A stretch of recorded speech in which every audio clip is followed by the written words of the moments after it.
وسراجا منيرا সকলে মহব্বতে আমার সাথে পড়ুন আউযু বিল্লাহি মিনাশ শাইতানির রাজিম বিসমিল্লাহির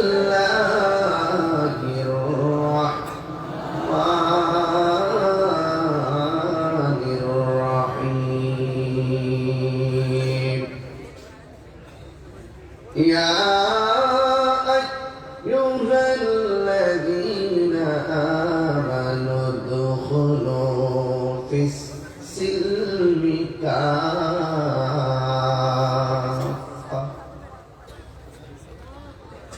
صدق الله العلي العظيم وصدق رسوله النبي الحبيب الكريم قال النبي صلى الله تعالى عليه وسلم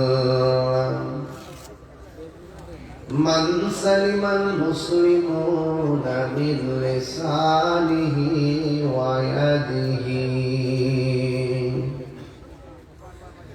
একটি জবান বন্ধ রাখবেন না গো তোমরা নিজেরা ঝিমুনি ঝিমুনি ভাব ছেড়ে দিয়ে আসুন না একটিবার আসুন আরামের ঘুম যেহেতু হারাম করে দিয়েছি এই ওসিলায় আমার আল্লাহ আমার আপনার জন্য জাহান্নামের আগুন হারাম করতে পারে কি পারে না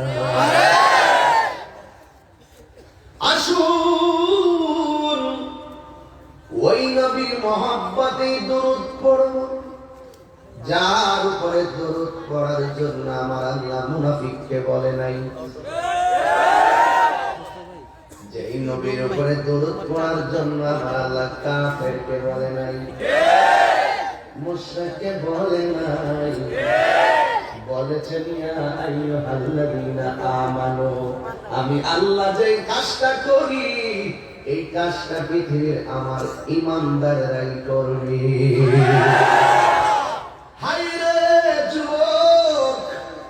বাসখালীর মানুষ হাসি খেলায় সময় নষ্ট করে দিও না হ্যাঁ এমন একটা সময় তুমি আমি বসছি মুকাররম ফেরেশতা আসমান থেকে তোমার পাশে এসে বসে গেছে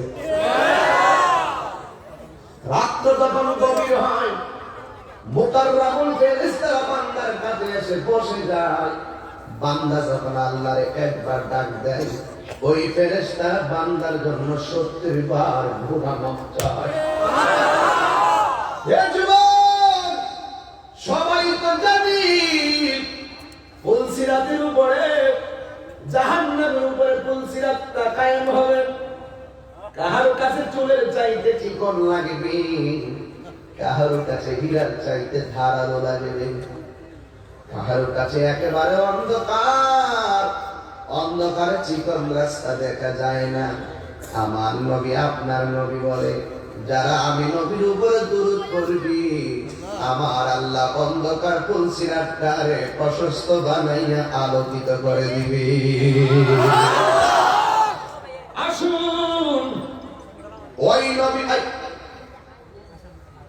বেশি লম্বা করবো না রাত্র বেশি হয়ে গেছে এরপর শীত তারপর আমি যা বলবো মনোযোগ দিয়ে শুনবেন আসুন ওই নবীর উপরে বাসখালীর জমিন থেকে কণ্ঠের সঙ্গে কণ্ঠ মিলাইয়া বাসখালী আহমদিয়া গাউসিয়া সুন্নি সংস্থার উদ্যোগে আয়োজিত আর ঐতিহাসিক চুনটি বাজার কাথুরিয়া বাসখালীর জমিন ব্যবস্থাপনায় চুনটি বাজার আল্লামা গাজী শেরে বাংলা রহমাতুল্লাহ আলাইহি স্মৃতি সংসদ মারহাবা আমরা কি ভুলে গেলাম শেরে বাংলা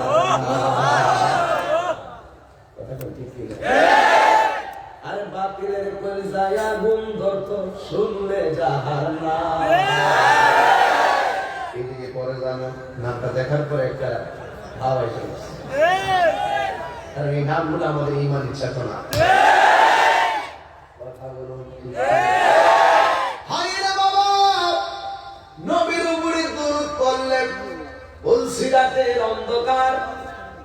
পতিত হয়ে যায়। ইন্না দুআ মাওকুফুন বাইনাস সামাই ওয়াল আরদ, সব দোয়া আসমান এবং জমিনের মাঝখানে ঝুলন্ত থাকে। লা ইয়াসআদু মিনহু শাই, এমন কোন শক্তি নাই দোয়াটা আল্লাহ পর্যন্ত পৌঁছাবে যতক্ষণ না পর্যন্ত আমার মুস্তাফার উপরে দরুদ পড়া হয়। এই জন্য দরুদের ঢঙ্কা বাজায় দিবেন। এর জন্য কি বাজারের ঐতিহাসিক কনফারেন্স 2 দিন ব্যাপী, আজকে হলো শেষ দিন। 2 দিন ব্যাপী মাহফিলের মধ্যে আমি বয়সে শুরু, এই ছোট্ট মানুষটারে সবার শেষে দিলেন। এরপর আপনারা যারা এখানে এসেছেন মহব্বত নিয়ে বসেছেন, আমরা সবাই নবীর উপরে দরুদ পড়তে চাই কি চাই না? আল্লাহুম্মা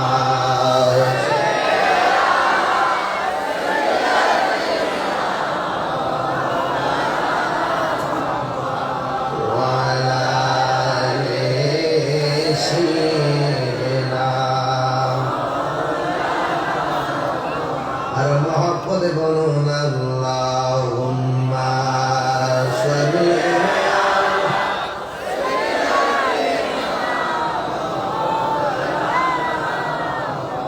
ওয়ালা আলি সাইয়্যিদিনা।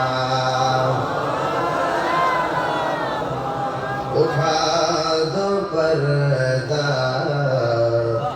দেখা দো চেহারা। সবাই উঠা দো পর্দা, দেখা দো চেহারা। উঠা দো দেখা দো চেহারা। ये नूरे पारी हिजाब में है, ज़माना तारीक हो रहा है। ये मेरे कब्र से निकाब में है, उठा दो पर्दा मेरा, उठा दो पर्दा, दिखा दो चेहरा।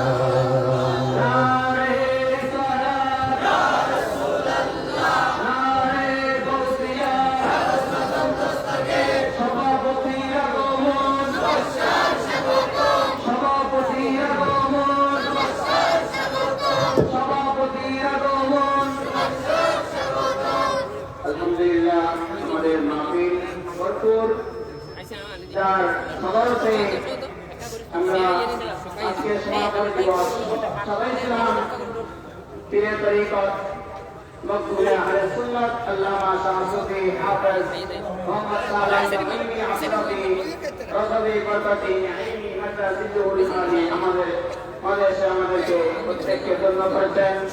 পরিচালনা পরিষদের পক্ষ থেকে সকলকে আন্তরিক অভিনন্দন ও মোবারকবাদ। মারহাবা মারহাবা।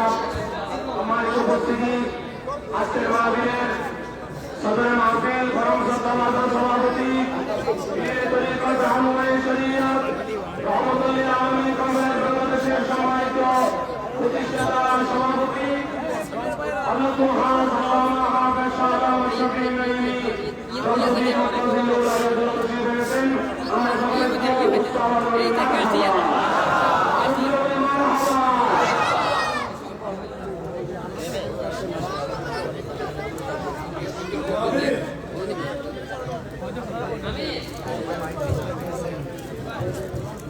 আর একটু বলবেন।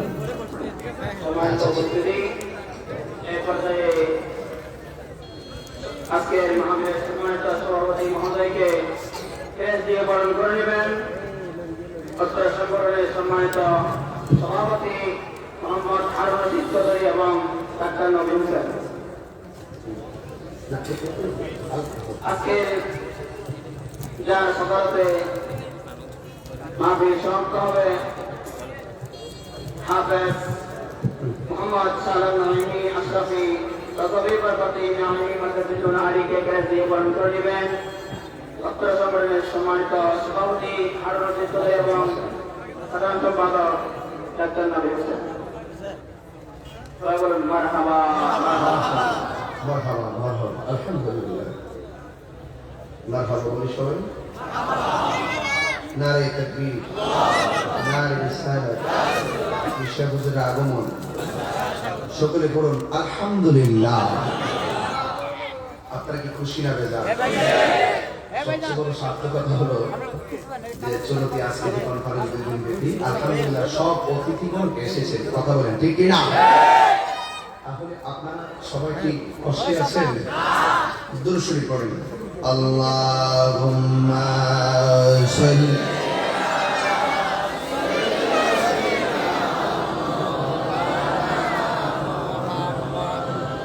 আলা আলি সাইয়্যিদিনা।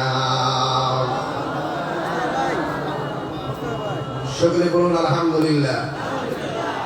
আজিমুস শান চলতি বাজার আল্লামা গাজী শের বান্দা রহমতুল্লাহ আলাইহি স্মৃতি সংসদ বাঁশখালী চট্টগ্রাম আজকে এই কাথরিয়া চলতি বাজার পশ্চিমপুর প্রাঙ্গণে অনুষ্ঠিতব্য বাঁশখালী আহমদিয়া গাউসিয়া সুন্নি সংস্থার উদ্যোগে আয়োজিত মহদী ৪২তম ২ দিন ব্যাপী ঈদ মিলাদুন নবী সাল্লাল্লাহু আলাইহি সুন্নি মহাসম্মেলনে সম্মানিত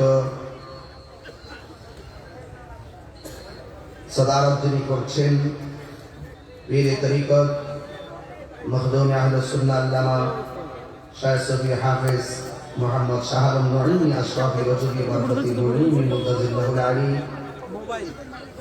উদ্বোধক আল্লামা হাশিম ইসলামী মিশনের সম্মানিত চেয়ারম্যান পীরে তরিকত আল্লামা কাজী আবুল ফুরকান হাশিমি সাহেব, প্রধান অতিথি ৪ নং বাহার চড়াই ইউনিয়ন পরিষদের সম্মানিত সকল চেয়ারম্যান অধ্যাপক তাজুল ইসলাম সাহেব, আমার পূর্বে দীর্ঘক্ষণ যিনি আলোচনা করেছেন আন্তর্জাতিক খ্যাতি সম্পন্ন মুজাহিদ আহলুস সুন্নাহ মুফাসসির কোরআন খলিফায়ে আলা হযরত আল্লামা আবুল কাসিম নূরী মুদাজিল্লাহুল আলী, আরো অনেক দিগার উলামায়ে কেরাম বক্তব্য রেখেছিলেন।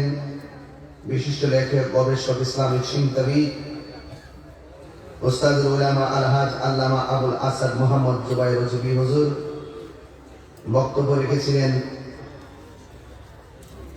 সুন্নি জামাত রতন্দ্র প্রহরী আল্লামা হাফেজ কারি মুফতি গোলাম কিবরিয়া আল কাদরি সাহেব সহ ওয়া মুবাল্লিগিন উলামায়ে কেরাম, যে আল্লাহ পাক রাত 11টার পরে আমাদের সকলকে কাঁধে কাঁধ মিলিয়ে আলোচনা করা এবং শোনার তৌফিক দিচ্ছেন। শুকরিয়া দান করুন আলহামদুলিল্লাহ।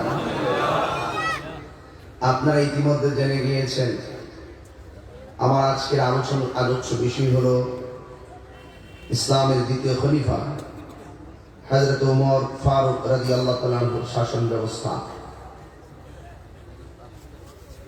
একটি চমৎকার অধ্যায় আমাদের বাস্তব জীবনের জন্য, আমাদের অনুভূতিকে সুদৃঢ় করার জন্য। খোলাফায়ে রাশিদের যে সোনালী যুগ ছিল, সেই সোনালী যুগের যে শাসন ব্যবস্থা ছিল, এই শাসন ব্যবস্থাকে যদি আমরা লালন করতে পারি তাহলে এই দেশ, এই জাতি অনেক মঞ্জিল মাকসদে পৌঁছতে পারবে ইনশাআল্লাহ। আমি বিষয়ে এখন এইমাত্র গাড়িতে বসে জেনেছি, এরপর আমি আমার ক্ষুদ্র জ্ঞানের যতটুকু আমার জানা আছে সেই বিষয়ের উপরে খেয়াল রেখে আমি কথা বলবো ইনশাআল্লাহ। আসলে আমরা বক্তা যারা, তাদেরকে বিষয়গুলো আগে বলতে হয়, এরপর আমরা যে ওয়াজের সিজনে যেই দৌড়াদৌড়ি করি, লেখাপড়া কিংবা গবেষণা করার সময় আমাদের তেমন হয়ে ওঠে না। এরপর যেহেতু কমন বিষয়, রাসূল পাক সাল্লাল্লাহু আলাইহি ওয়াসাল্লাম বলেছেন আমার পরে যদি পৃথিবীতে কোনো নবী হতো, সেই নবীটা হতো হযরত ওমর। আমার নবীর পরে কি আর নবী আসবে? নবী আসার ব্যবস্থা আছে? যারা বলে আমার নবীর পরে আরো নবী আসবে, এরা হলো কাদিয়ানী। এরা কি কাদিয়ানী? যারা আমার নবীকে শেষ নবী মানে না, এরা কখনো মুসলমান হতে পারে না। ঠিক কিনা? যে শাসন ব্যবস্থার কথা বলছেন, আমাদের আমলে হয়তো বা নবীর শেষ নবী না মান্য অনেক লোকে 3 বেলা ভাত খাইতেছে।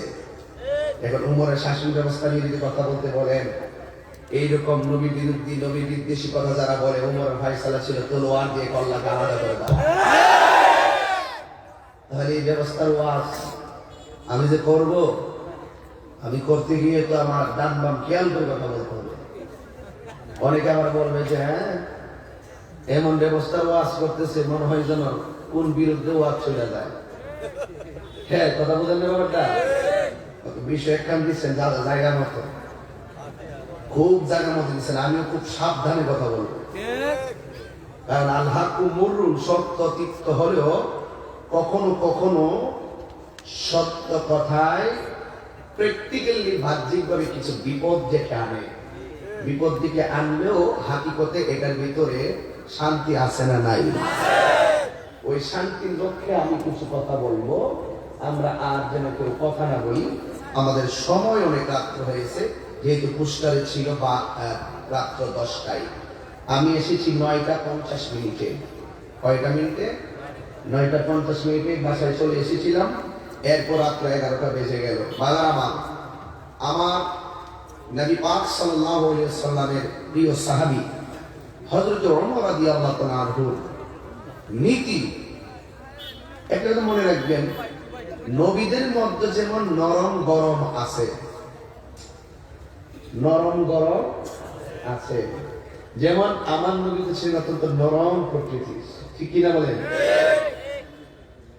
সিদ্দিক আকবর না, নবীদের মধ্যে আমার নবী তো অত্যন্ত নরম প্রকৃতির ছিলেন। নবীকে যখন পাথর মারছিল তখন সাহাবারা বলছিল ইয়া রাসূলুল্লাহ, জিবরাইল বলছিল ইয়া রাসূলুল্লাহ বদ্দুয়া দিয়ে সব শেষ করে দেন, কি দরকার? নবী বলছে হে জিবরাইল, আমি নবী তো রাহমাতুল লিল আলামিন। এইভাবে উত্তর দিয়েছিলেন। নবীজিকে থাপ্পড় মেরেছিলেন। নাউজুবিল্লাহ বলেন। ইহুদি ওমর রাদিয়াল্লাহু তাআলা যে ওমরের কথা বলতে বলছেন, দেখেন তার চরিত্র কি। খামোশ, আমার সামনে মুস্তাফার বদন মুবারক খায় না। আমার নবী বলে ওমর ক্ষান্ত হও। একটু পরে ওমর ক্ষান্ত হলেন। রাসূল গিয়ে বললেন, আপনি যে আমাকে থাপ্পড় দিয়েছেন আপনার হাতে কি ব্যথা পেয়েছেন? ওই লোকটা দেখবে, যেই লোককে যাকে মারার পরে আমার হাতের ব্যথার কথা জিজ্ঞেস করে, সেই নবী আসল নবী, আমাকে কালিমা করে মুসলমান বানিয়ে দেন। নরম প্রকৃতি ছিল। আর মুসা কালিমুল্লাহ খুব গরম। আজরাইল আয়েশা বলতেছেন, আজরাইল বলতেছেন আমি রুহ নিতে আসছি। তো ভালোই তো, কাছে আসো। কাছে আসার পরে বাম হাত ধরে আজরাইলে থাপ্পড় মেরে দিয়েছে। চোখখান এইভাবে জুলাই ফেলে দিয়েছে। আজরাইল গিয়ে বলে, আল্লাহ তুমি পারেছো মুসা নবীর রূহ কবজ করতে, তিনি প্রস্তুত হয়ে গেছে আমার রূহ কবজ করতে। নরম না গরম? নবীদের মধ্যে নরমে গরমে, সাহাবায়ে কেরামদের মধ্যে নরমে গরমে। সুবহানাল্লাহ বলবেন না? আবু বকর সিদ্দিক রাদিয়াল্লাহু তাআলা আনহু সামনে গিয়ে যদি নবীকে কিছু বলতো, মন্দচারী বলতো, আবু বকর সিদ্দিক রাদিয়াল্লাহু তাআলা আনহু বলতেন, আচ্ছা ঠিক আছে, আল্লাহ হেদায়েত করুন, আল্লাহ হেদায়েত করুন, আমি কোনটা? আর ওমরের সামনে যদি বলতো নবীর বিরুদ্ধে, বললি কেন? যে উমরের আব্বা আমার নবীকে পাগল বলেছিল। নাউজুবিল্লাহ বলেন। তার আব্বা বলছিল, খাত্তাব বলছিল, তুই যেই নবীর পিছনে ঘুরোস সে তো একটা পাগল। ওমর রাদিয়াল্লাহু তাআলা বলেন, বাবা আপনি কি বলছেন আবার বলেন। দ্বিতীয়বার বলার সাথে সাথে কুশ থেকে তলোয়ার বের করে বাবার কল্লাটা ফেলে দিয়েছে। এই সেই ওমর। নরমে গরমে, বক্তাদের মধ্যে কিছু নরম গরম আছে, শ্রোতাদের মধ্যে আছে না? আমার তো অনেকে বাড়ি থেকে বুঝাই পাঠায়, কাউরে কিছু কই আমি না। আমি কাউরে কিছু কই না। আমার কথা হলো, আমার যদি মন্দ বলে আমি কিছু বলতাম না, কিন্তু আমার নবীর বিরুদ্ধে বললে আমি কারো ছাড়ব না। একদম না। উমরের চরিত্র দেখো, এই ওমরের চরিত্র। নবীর বিরুদ্ধে কথা বললে আপনি যদি তার সঙ্গে আঘাত করেন, বুঝতে হবে আপনি আন্তর্জাতিক মুনাফিক। নবীর বিরুদ্ধে কথা বললে যদি আপনি চুপ থাকেন, বুঝতে হবে আপনি নজরের ট্যাবলেট খেয়েছেন, ট্যাবলেট খেয়ে মাতাল হয়ে গিয়েছেন। এই ওমর রাদিয়াল্লাহু তাআলার শাসন ব্যবস্থাকে ফলো করেন, দেখেন তিনি কিভাবে খলিফাতুল মুসলিমিন, আমিরুল মুমিনিন, যিনি অর্ধ জাহানকে নিয়ন্ত্রণ করতেছেন। তার শাসনামলে তিনি আপনি কথা বলছিলেন, আমার শাসনামলে যদি একটা ফুরাতের পানি পান না করে যদি একটা কুকুর মারা যায়, আমি ওমর আল্লাহর দরবারে জবাব দিতে হবে। তিনি শুধু মানুষের অধিকার প্রতিষ্ঠা করেন নাই, তিনি পশু পাখির কষ্টের কথা চিন্তা করতেন। আমার আমল যদি একটা কুকুর মাঠে মারা যায়, পানির অভাবে মারা যায়, আমাকে জবাব দিতে হবে। তা আপনি যে নেতা হয়েছেন, খবর আসেনি আপনার? ঘরের পাশে না খেয়ে মারা যায়, আপনার কোন খবর নেই, জবাব তোমাকে দিতে হবে। জবাব একদিন হবে, এটা মাথায় রাখতে হবে। এসে ওয়াজ করতে যায়, ওয়াজ করবো, ওখানে ঘরে চলে আসে, বিভিন্ন অ্যাঙ্গেল আইসা আমার পর একটা অ্যাটাক করবো, বলবো যে হ্যাঁ তাই হচ্ছে আমরা কি করে পেয়ে গেছে। আমি বলি না, humanity is the very important element for our life. মানবতাই তো ধর্ম।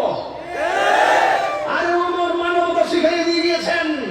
আমাদের দেশের অনেক সুশীল সভ্য মানুষগুলো রাতের বেলা আরামে বিছানায় ঘুমিয়ে থাকে, আর ওই দিক দিয়ে বাড়ির পাশে আগুন লেগে যায়, আগুন নিবানোর সময় তাদেরকে পাওয়া যায় না।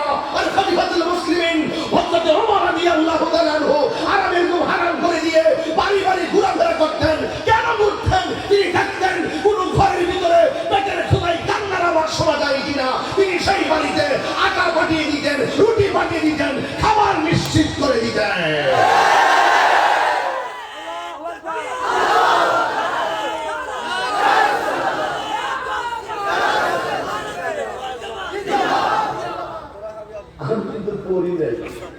আমি দেখি নাই, যতটুকু পারি ততটুকু বলতেছি। মারহাবা বলেন। তাহলে ঘটনা তো ক্লিয়ার। ঘটনা কি? প্রত্যেকের দায়িত্ব সম্পর্কে জিজ্ঞাসিত হবে। আপনি মনে করতেছেন যে আপনি বাবা নামাজ পড়তেছেন, পোলা পড়লে পড়লো, না পড়লে নাই, আপনি বেঁচে যাবেন, পসিবল। আসল মানে দিকে সন্তানকে তিনি নামাজ পড়লে না কেন? সন্তান বলবে আব্বা বলে নাই তাই করি নাই। সন্তানকে দিকে তোর নাম এটা কেন? আমার আব্বা নাম রাখছে। নামের জন্য জিজ্ঞাসিত হতে হবে, নামের জন্য, কারণ হাসের মাঠে নাম ধরে ডাকা হবে। ঠিক কিনা বলেন? এই জন্য যুবক ভাইরা আমার, খলিফাতুল মুসলিমিন আমিরুল মুমিনিন হযরত ওমর রাদিয়াল্লাহু তাআলা আনহু তেমন ওমর, যেই ওমর রাদিয়াল্লাহু তাআলা আনহু রাস্তা দিয়া জীবনে যদি একবার গিয়েছে, এই রাস্তা দিয়া শয়তান আর কোনোদিন ঢুকবে না। শয়তান ভালো করে জানে ওমর রাদিয়াল্লাহু তাআলা আনহুর যেই পাওয়ার, আমরা যদি এখনো যদি সেই রাস্তা দিয়া যাই, ওমর রওজা থেকে উঠাও আমাদেরকে আয়েশা দাঁত খাওয়াই দিতে পারে। এই জন্য যুবক ভাইরা আমার, শয়তান ওমরকে ডরাইতো। কেন ওমর তোমার এত পাওয়ার কেন? কি বলে তোমার এত পাওয়ার হয়েছে? তুমি তো একদিন হাতের মধ্যে তলোয়ার নিয়েছিলে আমার নবীকে আঘাত করার জন্য। ওই যে আল্লাহ কোরআন বলছেন, ইয়া আইয়ুহাল্লাযীনা আমানু দুখুলু ফিস-সিলমি কাফা।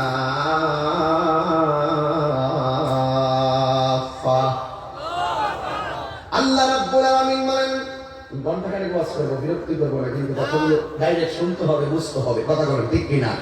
একটা আনকমন বিষয় দিয়েছে। আমরা সচরাচর নবীর শান নিয়ে আলোচনা করি এবং আল্লাহর ওলিদের শান নিয়ে আলোচনা করি, বিভিন্ন শান গাই, কিন্তু আজকে যে ওয়াজ করে ব্যতিক্রম একটি ওয়াজ। সামাজিক জীবনে প্রত্যেকটা ঘরকে কন্ট্রোল করার যে পাওয়ার, সেই পাওয়ারটা অর্জন করতে হবে ওমর রাদিয়াল্লাহু তাআলার শাসন ব্যবস্থার আমল থেকে। রাজি আছেন? রাজি আছেন না?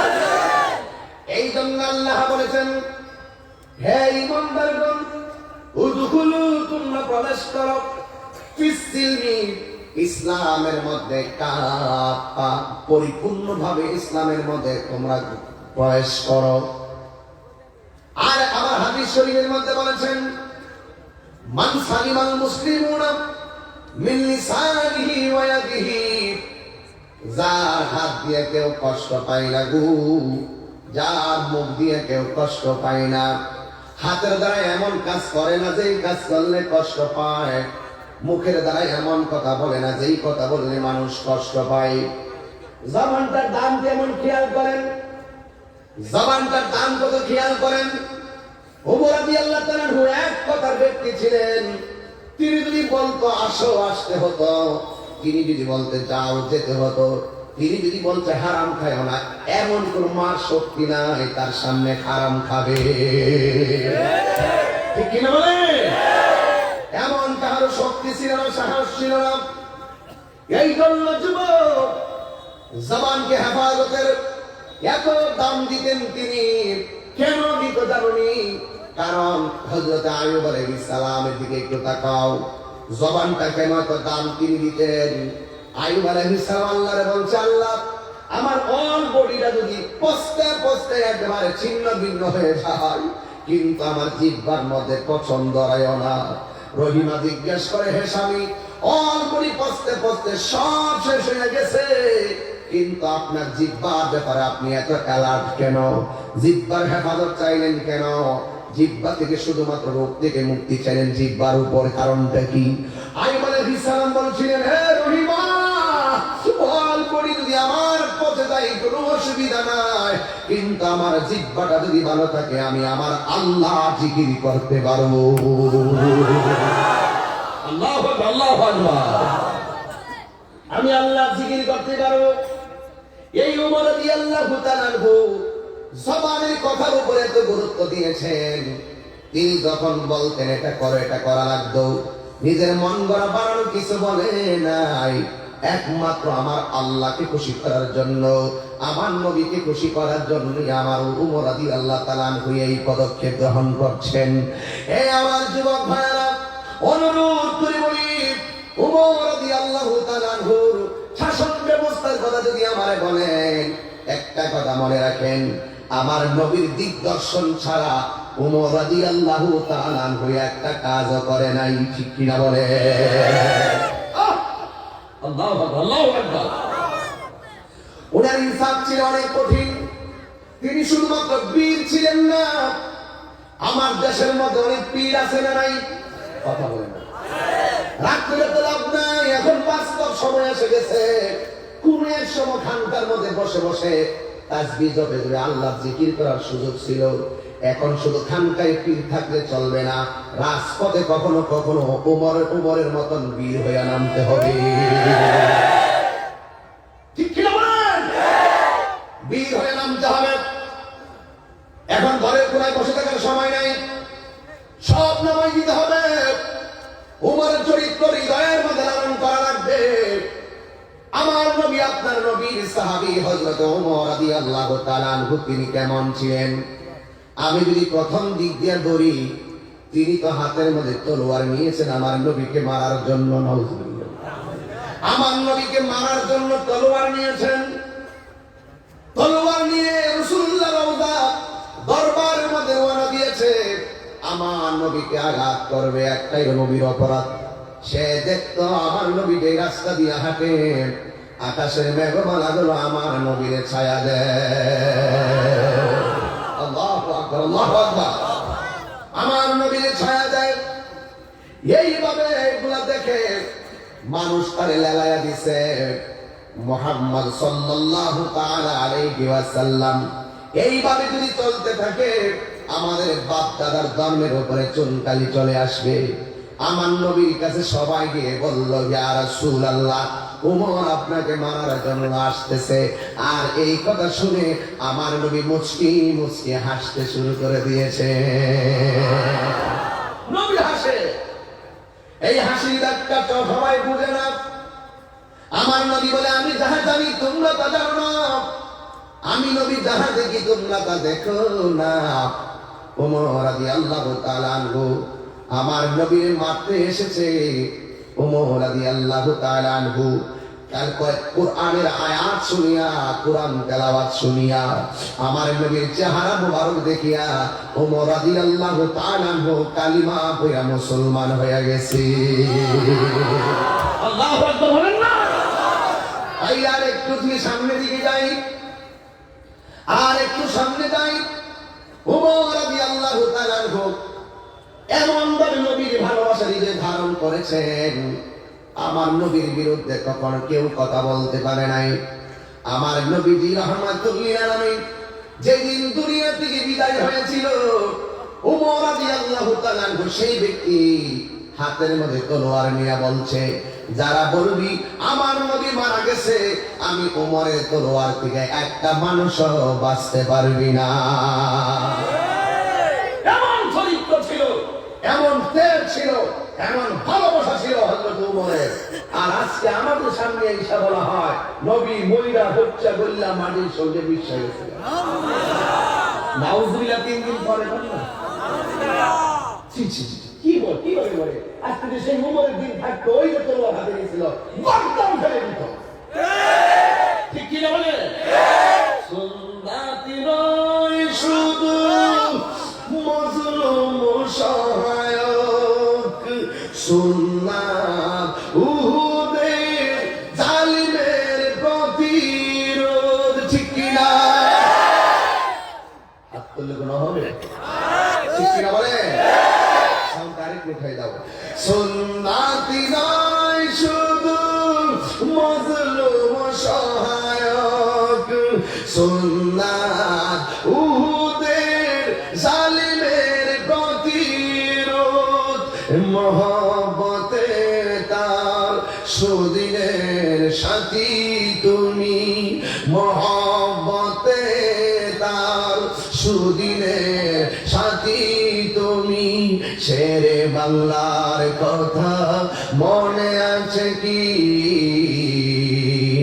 আরো কিছু সুন্নাত আছে তুমি জানো কি?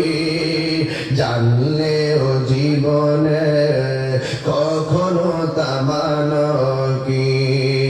জানলেও জীবনে কখনো তা মানো কি? সুন্নাত নয় শুধু দাওয়াতের মেহমান। রান খাইতালে খুব খুশি, খায়া তো দাওয়াত গ্রহণ করা সুন্নাত। খাওয়া আছে তো, পেট ভরে তো, খানা খাওয়া সুন্নাত। খাবার পরে মিষ্টি তো দরকার নেই, আবার মিষ্টি দিয়ে পেটটাও খাওয়া সুন্নাত। হ্যাঁ, কিন্তু যখন রাজপথে প্রয়োজন হয় তখন ঘরের কোনার ভিতরে ঢুকতে থাকে, এমন কিছু লোক আছে না নাই? আমার অনেকে বলে যে ভাবতহীন ভাষায় কথা বলি কেন? আমার হচ্ছে ব্রাহ্মণ বাড়ি। আইডিয়া করে নিবেন যে যেখান থেকে আমি আসি কলিদা হাতে নিয়ে আসি, ওই তো সর্বোচ্চ জীবনটা চলে যাবে। ঠিক কিনা বলো? এর বেশি কিছু আছে?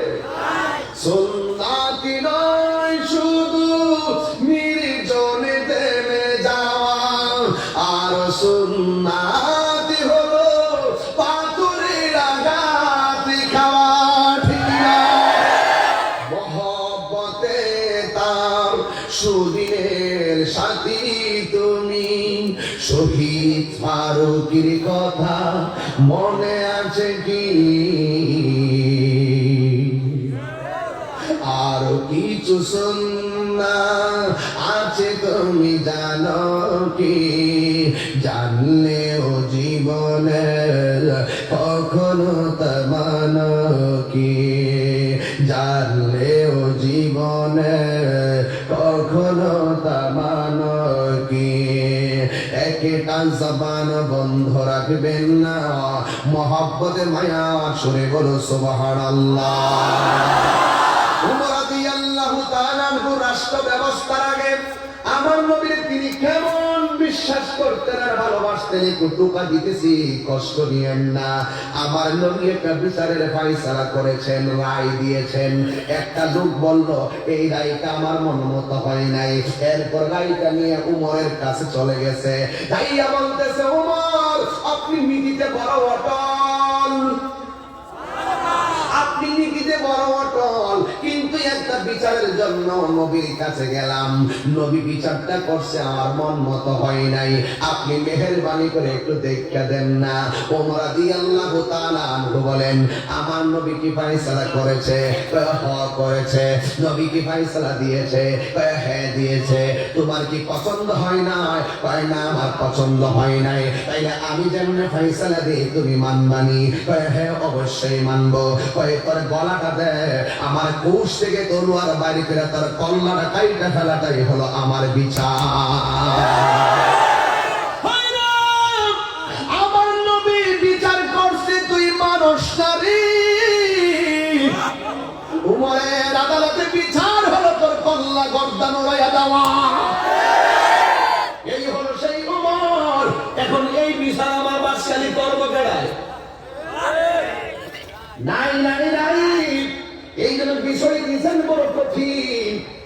চুল ছেড়া বিশ্লেষণ করলে তো সবগুলা নবীর বিরুদ্ধে যারা করে, নবীর বিরুদ্ধে যারা কথা কয়, সবগুলারে নিয়ে খোয়ার ভিতরে ঢুকানো দরকার।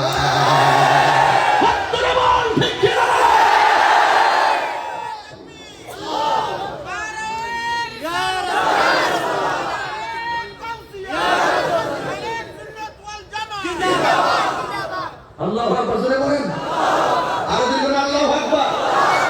এমন একটা শাসক যদি পাইতাম বাসকালিটা চেঞ্জ হয়ে যেত। এমন একটা শাসক যদি পাইতাম বাংলার জমিন পরিবর্তন হয়ে যেত। ঠিক কি না বলেন? মাদক সেবন করতো, ফিরের সামনে উড়াই যেত। ঠিক কি না বলেন? ঘুষ খাইতো, সুদ খাইতো, চামড়া উঠে যেত। এমন শাসক, এমন একটা শাসক প্রয়োজন। এই জন্য যুবক ভাইয়ের আমার আপনার দায়িত্ব হলো, যদি অন্যায় কাজ দেখেন প্রথম তারে মুখে বলবেন, নাকি প্রথম কি মানব আমি মুনকারান ফালিয়ুগাইয়িরুহু, যদি দেখেন তার আঘাত করবেন। যদি এটা না পারেন তাইলে তারে মুখ দিয়া বলবেন। হাতে যদি না পারেন বাতে মারবেন। হাতে যদি না পারেন তার বাতে মারবেন। ভাতে যদিও না পারেন মনে মনে তুমি ঘৃণা করবা, কিন্তু হক কথা বলা লাগবে, আর না হয় আল্লাহর দরবারে জবাব দেওয়া লাগবে। কথা বলেন ঠিক কিনা? রাগ করে লাভ নাই, আমার বাড়ি কোথায় সেটা দেখার সময় নাই। আমি যা বলি দেখবেন কোরআন সুন্নাহর ভিতরে কথার যৌক্তিকতা আছে কিনা। আরে বাবা, শাসক যদি কোরআন সুন্নাহর আলোকে, আল্লাহ এবং তার নবীর মহব্বতের আলোকে কেউ করে, 5 জন লোক তারে মন্দ বলবে, 95 জন লোক তাকে গোপনে গোপনে মহব্বত করবে। কথা বলেন ঠিক কিনা? এরপর মনে করেন যে হক কথা বলার কারণে ডানে আপনার বিপদ, বামে আপনার বিপদ, সামনে বিপদ, পিছনে বিপদ, আল্লাহ তার অসুবিধা নয়। হক কথা বলিলা যা, যেই হকটা দেখেন ওমর রাদিয়াল্লাহু তাআলা আনহু লালন করেছিলেন, এই জন্য আল্লাহ বলেছেন হক কথা বলিলা যাও, আর তোমাদের অন্তরের মধ্যে একজনের ভয় রাখবা। জবান করে বলেন তিনি কে? আমি তেলাওয়াত করলে সেই আল্লাহরে ডাক দিতে পারবেন নি।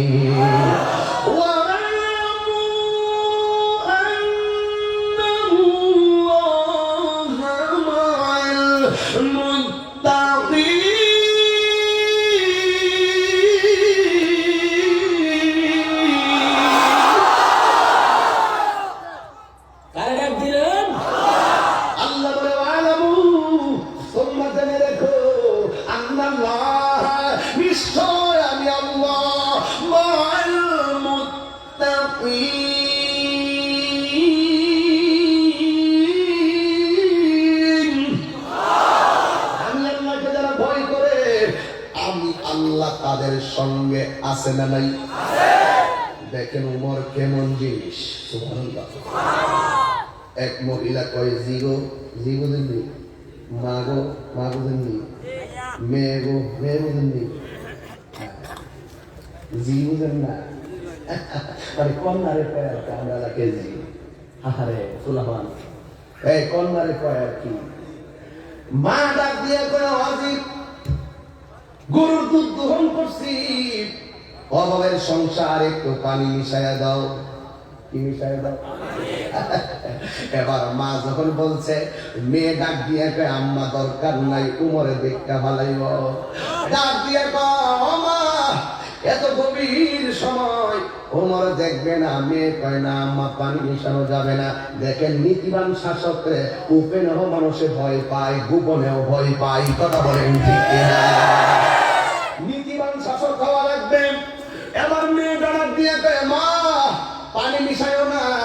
মা ডাক দিয়ে কয়, ও মা গো, ও আমার মা, ওমরে দেখবে না, দেখলে না আমারে মারতো।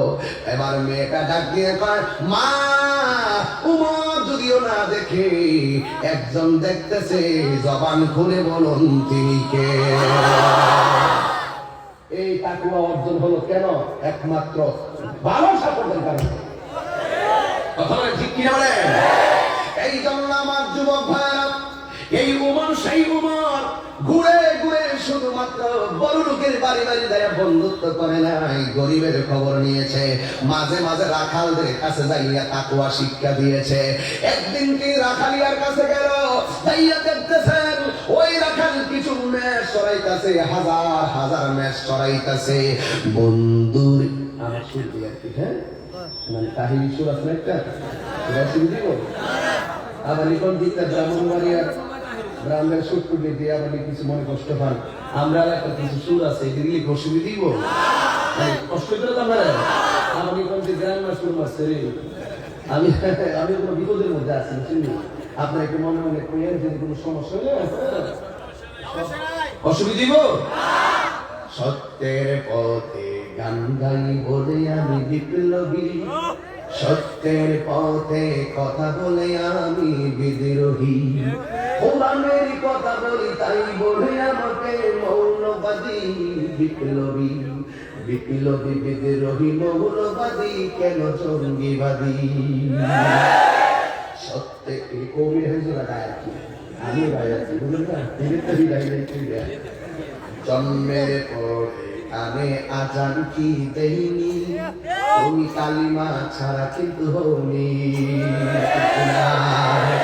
জন্মের পরে কানে আজান কি দেইনি, তুমি মাওলা মাওলার না ছাড়া হওনি। মরণের পরে জানাজা পড়াবে, মরণের পরে জানাজা পড়াবে, তখন কোথায় পালিয়ে যাবি বিপ্লবী? তো একটু তেজি মানুষ, সুবহানাল্লাহ। ওমর রাদিয়াল্লাহু তাআলা চলে গেল, কোথায় গেল? হুজুর রাখাল মাওলা বুঝেন না? আর অন্য দেশের নেতারা রাখালের কাছে যাইবনি। এবার দেখেন এমপির সঙ্গে বন্ধুত্ব করা বড় কঠিন, মন্ত্রীর সঙ্গে বন্ধুত্ব করা বড় কঠিন, চেয়ারম্যানের সঙ্গে বন্ধুত্ব করা বড় কঠিন, এবার যে এসপির সাথে সম্পর্ক করা বড় কঠিন। ও বন্ধু বন্ধু, রাষ্ট্রপতির সাথে বন্ধুত্ব করা বড় কঠিন, প্রাইম মিনিস্টারের সঙ্গে বন্ধুত্ব করা বড় কঠিন। কিন্তু মনে রেখো, একটা জায়গায় বন্ধুত্ব করা অনেক সহজ। এমপির সঙ্গে বন্ধুত্ব করতে গেলে তিনি দেখবো তোমার বিল্ডিং আসেনি, মন্ত্রীর সঙ্গে বন্ধুত্ব করতে গেলে কইব সংসারটা বড় নেই, কোটিপতি টাকা পয়সা আসেনি, গরিবে তো চান যে পায় না, এমন অনেক এমপি মন্ত্রী আছে না? না, দুনিয়ার এমপি মন্ত্রীর সঙ্গে বন্ধুত্ব করা কঠিন, কিন্তু একটা জায়গায় বন্ধুত্ব করা সহজ। যিনি তোমার বিল্ডিং দেখে না, যিনি তোমার টাকা দেখে না, যিনি তোমার বাড়ি ঘর দেখে না, ওই বন্ধুত্ব যার সঙ্গে করবেন, তিনি আপনি ভাঙ্গা করে তাকে কল দিতে পারবেন, বিল্ডিং করে তাকে তারে কল দিতে পারবেন। যদি আপনি মহব্বতের সঙ্গে তারে কল দেন, এই বাসখালীর জমিনে ভাঙ্গা করে এসে হাজির হয়ে যাবে।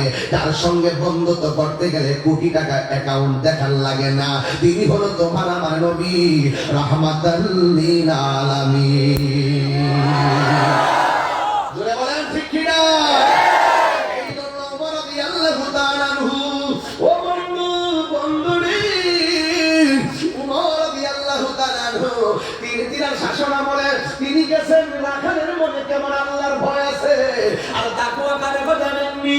রমজান মাসে রোজা রাখলেন, রোজা রাখার পরে পানির নিচে ডুব দিলেন, ডুব দেওয়ার পরে এমন ভাবে পানি তৃষ্ণা লাগছে, মনে হয় পানির নিচে গিয়ে পানিটা পান করলে কলিজাটা ঠান্ডা হবে। দুপুর বেলায় মুখের মধ্যে পানি নিলেন, পানি নিয়ে মুখের মধ্যে পানি নিয়ে মনে মনে ভাবলেন, আমার রোজাটা ভাঙার দরকার, আমি এখন পানি পান করলে পৃথিবীর কেউ দেখবে না। ওই মুহূর্তে পানিটা মুখের মধ্যে নিয়ে আবার পানিটা সাইরা দিলেন, মনে মনে ভাবতেছেন, দুনিয়ার বন্ধু যদি না দেখে, আমার আল্লাহ তো দেখতেছি। এমন একটা তাকওয়া পরীক্ষা করতেন ওমর রাদিয়াল্লাহু তাআলা তাআলা সব সময় তিনি রাখালের কাছে গেল, রাখালিয়ার কাছে যাইয়া জিজ্ঞেস করে, রাখাল আমার একটা মেষ দিয়া দাও। রাখাল ডাক দিয়া বলবে, এই মেষের মালিক আমি না, এই মেষের একটা মালিক আছে, আমি কেবলমাত্র রাখাল। উমর রাদিয়াল্লাহু তাআলা আনহু পরীক্ষা করতেছে, দেখেন তিনি ঘুরে ঘুরে কেমন শাসন ব্যবস্থা করেছেন। তিনি ঘুরে ঘুরে দেখতেন আমি যেইভাবে রাষ্ট্র চালাইতাছি, আমি দেখি আমার রাষ্ট্র ব্যবস্থার মেসেজটা সর্বজন সিদ্ধ হয়েছে কিনা, সমাজের ঘরে ঘরে আমার মেসেজ যাচ্ছে কিনা, রাখালের মাঝে সেই প্রভাব আছে কিনা, গরিবের মাঝে সেই প্রভাব আছে কিনা, বড় লোকের মধ্যে সেই প্রভাব আছে কিনা গো। এবার উমর রাদিয়াল্লাহু তাআলা আনহু রাখালকে ডাক দিয়ে কই, রাখাল আমার একটা মেষ দিয়া দাও। এবার রাখাল বলে, মেষের মালিক আমি না। ওই মেষের মালিক কাড়াই, ওই আমার একটা মেষের মালিক আছে, ওই মালিকের আন্ডারে আমি বেতনদারি চাকরি করি, আমি নামে মাত্র রাখাল। ইন টাইমে যুবক রে আমার। ওমর রাদিয়াল্লাহু তাআলা আনহু বলে, গো আমার একটা মেষ যদি দিয়া দাও, তোমার মালিক এত পাড়ের মধ্যে ধরতে পারবে না। কই না, আমার পক্ষে দেওয়া সম্ভব না। ওমর রাদিয়াল্লাহু তাআলা আনহু বলেন, তুমি একটা মেষ আমার দিয়া তোমার মালিকের কাছে যাইয়া বলবা একটা মেষ বাগে নিয়ে গেছে। এই বাগে নিয়ে গেলে বলবে এই কথা, বাগে যদি নিয়ে বলো তোমার মালিক হয়তো বিশ্বাস করবে। ওই মুহূর্তে ওমর রাদিয়াল্লাহু তাআলা আনহু এই প্রস্তাব করার পরে ওই রাখাল ডাক দিয়া বলে, ওমর আমি যদি বলি সব মেষ 10টা মেষ বাগে খাইয়া ফেলাইছে, আমি বললেও মালিক বিশ্বাস করবে, কারণ আমার মালিক আমারে অনেক বিশ্বাস করে। এবার ওমর রাদিয়াল্লাহু তাআলা আনহু বলেন, তাইলে তুমি বজাইয়া বলবা যে একটা 10টা মেষ বাগে খাইয়া ফেলাইছে, অথবা একটা মেষ বাগে খাইয়া ফেলাইছে। ওই রাখাল ওমর রাদিয়াল্লাহু তাআলা আনহু এই শাসন ব্যবস্থায় ঘরে ঘরে এমন মেসেজ দিয়েছে। এই রাখাল ডাক দিয়া বলে, ওমর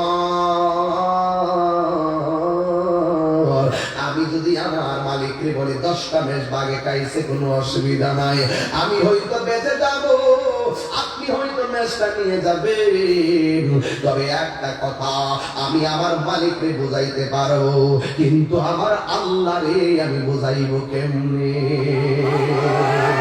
আর জোরে জোরে কল আল্লাহু আকবার।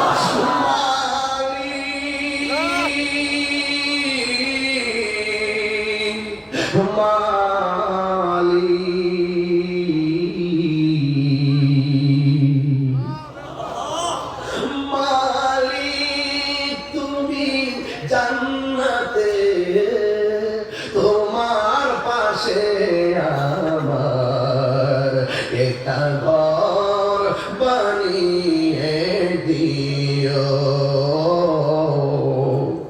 একটা ঘর বানিয়ে দিও। আল্লাহু আকবার। আর আমরা যখন আল্লাহু আকবার বলেন না, এই উমর রাদিয়াল্লাহু তাআলা আনহু ঘরে ঘরে বাড়ি গুইরা খবর নিয়েছেন। তিনি রাতের অন্ধকারে গায়ের মধ্যে সালা লাগাইতেন।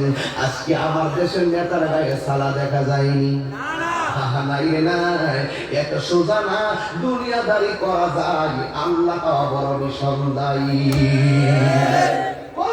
খাইতে থাকো, খাইতে যা খাইতে পারো। বিল্ডিং একটা জায়গা 30টা মানে আপত্তি, কিন্তু বিশাল হবে কথা বল, ঠিক কিনা?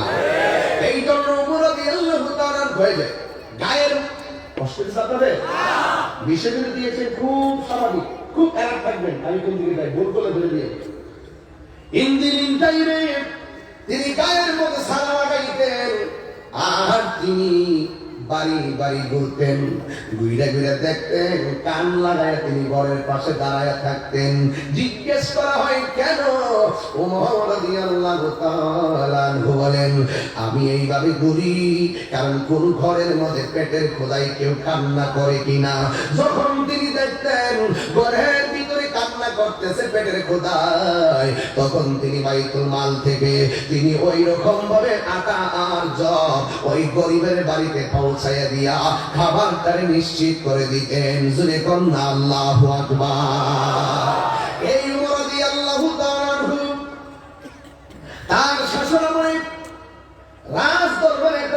আসছে এই বিচার তার যিনি যে আসামি তার বাড়ি হলো ইরান। বাড়ি কোথায়? তিনি হলো একটা শাহজাদা। ওই শাহজাদার বিচার হবে, বাড়ি হইল ইরান। ওমর রাদিয়াল্লাহু তাআলা আনহুর কাছে বিচার দেওয়া হলো। খুব কঠিন ঘটনা। ডাক দিয়া বলে, ওমর, এই লোকটা ইসলাম বিদ্বেষী কথা বলে, মুসলমানদের বিরুদ্ধে সে যুদ্ধের প্রমাণ আছে। ওমর রাদিয়াল্লাহু তাআলা আনহুর কাছে বিচার দেওয়া হলো। এই লোকটা মানুষগুলারে খুন করেছে। আরবের একটা রেওয়াজ ছিল, খুন কা বদলা খুন। কথা বলেন ঠিক কিনা? কেমন ওমরের কাছে বিচার দিল, যে ওমর রাস্তা দিয়ে গেলে শয়তান ডরায়। ওমর রাদিয়াল্লাহু তাআলা আনহুর কাছে বিচার আসার পরে ওই আসামির ধরে ওমরের কাছে আনা হলো। ওমর রাদিয়াল্লাহু তাআলা আনহু প্রমাণ পেয়ে গেছে এই লোকটা শুধুমাত্র মুখেই বিরোধিতা করে না, তলোয়ারের মাধ্যমেও বিরোধিতা করে। আমার দেশে দেখবেন কিছু মানুষের শুধু ব্যবহারও খারাপ না, দেখবেন মাঝে মাঝে মানুষের উপরে অস্ত্র তুলে। কথা কোন ঠিক কিনা? এই জন্য আমার যুবক ভাইরা, ওমর রাদিয়াল্লাহু তাআলা আনহুর কাছে বিচার যখন আসলেন, আসার পরে তিনি দেখলেন তার মাঝে অসামাজিকতার গ্রাণ পাওয়া গেছে। তার মাঝে মানুষ হত্যার বিচার চূড়ান্ত হয়েছে। এবার ওমর রাদিয়াল্লাহু তাআলা আনহু রায় করলেন, যেহেতু এই লোকটা ইসলাম বিদ্বেষী, এই লোকটা যেহেতু মুসলিম বিদ্বেষী, তাহলে তাকে একটা কাজ করো, তাকে হত্যা করা হবে। এমন একটা রায় ওমর রাদিয়াল্লাহু তাআলা আনহু দিয়ে দিলেন। ওই মুহূর্তে যখন আমার দেশে, এই যে বাবা, আমার দেশের ভিতরে যখন ফাঁসি অর্ডার হয়, তখন কিন্তু জল্লাদকে রেডি করা হয়, হয় কি হয় না? জল্লাদকে রেডি করা হয়, পাশাপাশি তাকে জিজ্ঞেস করা হয়, তুমি কি খাইবা, তুমি কি দেখতে চাও, কোন জিনিসটা খাইতে তোমার মনে চায়। আমার দেশে কিন্তু খাওয়ার কথা কেউ বলে না, তবে চোখে দেখার কথা বলে। কেউ বলে আমি আমার মাকে দেখতে চাই, কেউ বলে আমার বাবাকে আমি দেখতে চাই, কেউ বলে আমি আমার পরিবারের সঙ্গে শেষ দুইটা কথা বলতে চাই। কথা বলেন ঠিক কিনা? তো এইভাবে ওমর রাদিয়াল্লাহু তাআলা আনহু তাকে হত্যা রায় দেওয়ার পরে ডাক দিয়া বলে, ও আল্লাহর বান্দা, তোমাকে হত্যা করা হবে। এবার তিনিও চুপ করিলেন। এবার জিজ্ঞাসা করা হয়, তোমার জীবনে কোনো কিছু চাওয়ার আসেনি? ওই মুহূর্তে ইরানের শাহজাদা ডাক দিয়া বলে, ওমর, আমার অন্য কোনো কিছু খাইতে মনে চাই না, আমার মন চাইতেছে আমি পানি পান করব। আপনারা বলেন পানির অপর নাম কি? এই আওয়াজে মানিরা জোরে বলেন কি?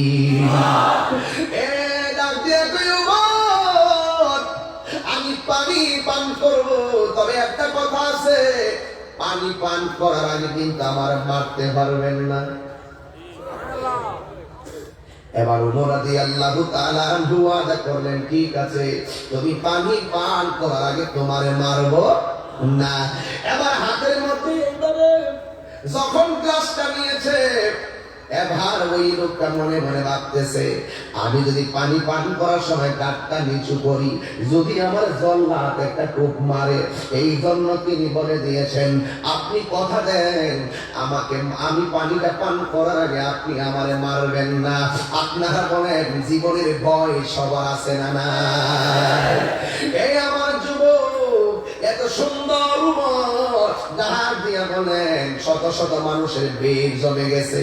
ওমর রাদিয়াল্লাহু তাআলা আনহু রায় করেছেন, যেন ওই রাহের ভিতরে, যেন ওমর রাদিয়াল্লাহু তাআলা আনহু ওয়াদা করেছেন, তুমি পানি পান করার আগে তোমাকে মারবো না। এবার লোকটা মনে মনে ভাবতেছেন, আমার যদি জল্লাদে পানি পান করার সময় খুব মারে, কিন্তু তিনি পানি পান করার সময় ওই মুহূর্তে বলছে, পানি পান করার আগে আপনি মাইরেন না। কয় ঠিক আছে, আমি মারবো না। এবার ওই শাহজাদা পানি পান করতে গেল, যেই মাত্র গেছে রে বাবা, ওই পানি পান না করিয়া এই পানিটারে ওই পাগলা মাটির মধ্যে ফালাইয়া দিছে। জোরে কন্যা আল্লাহু আকবার। ওই পানিটারে মাটির মধ্যে ফালাইয়া দিছে। ওমর রাদিয়াল্লাহু তাআলা শর্ত দিয়েছেন পানি পান করার আগে তারে মারবে না। এখন পানিটা চালাকি কইরা মাটির মধ্যে ফালাইয়া দিছে। এখন তো ওয়াদা করছে পানি পান না করলে মারবে না। চিৎকার মাইরা কি আল্লাহু আকবার বলবেন না? এবার ডাক দিয়া কয়, পাগল, তুমি বলছ পানি পান করবা, তুমি দি পানি পান না কইরা পানিটা ফালাইয়া দিছো। এবার ডাক দিয়া কয়, আমি যদি পানি পান করতে যাইয়া ওই জল্লাদ যদি আমার ঘাড়ের মধ্যে কুপ মারে, আপনি তো ওয়াদা করেছেন আপনি আপনি পানি পান করার আগে আমারে মারবেন না। আমি তো এখনো পানি পান করি নাই, আপনি একটা ওয়াদা করেছেন, আমিও একটা ওয়াদা করেছি। ওই সময় যদি আমি জল্লাদের তলোয়ার সামনে যদি আমি দাঁড়াইয়া যেতাম, কিন্তু আপনি আমাকে তো বলেছেন আমাকে মারবেন না। ঠিক আছে, আমি চাই না জল্লাদ আমারে মারুক, আর এই ভয়ে আমি কালিমা করব। আমি পানি ফেলে দিয়েছি, পানি এখনো পান করি নাই। ও উমর, উমর গো, আপনি আমারে তো মারবেন, পানি পান করলে সেন মারবেন। এখন তো আমি পানি পান করি নাই। তিন দিন টাইমে পাগলা ডাক দিয়া বলে, ও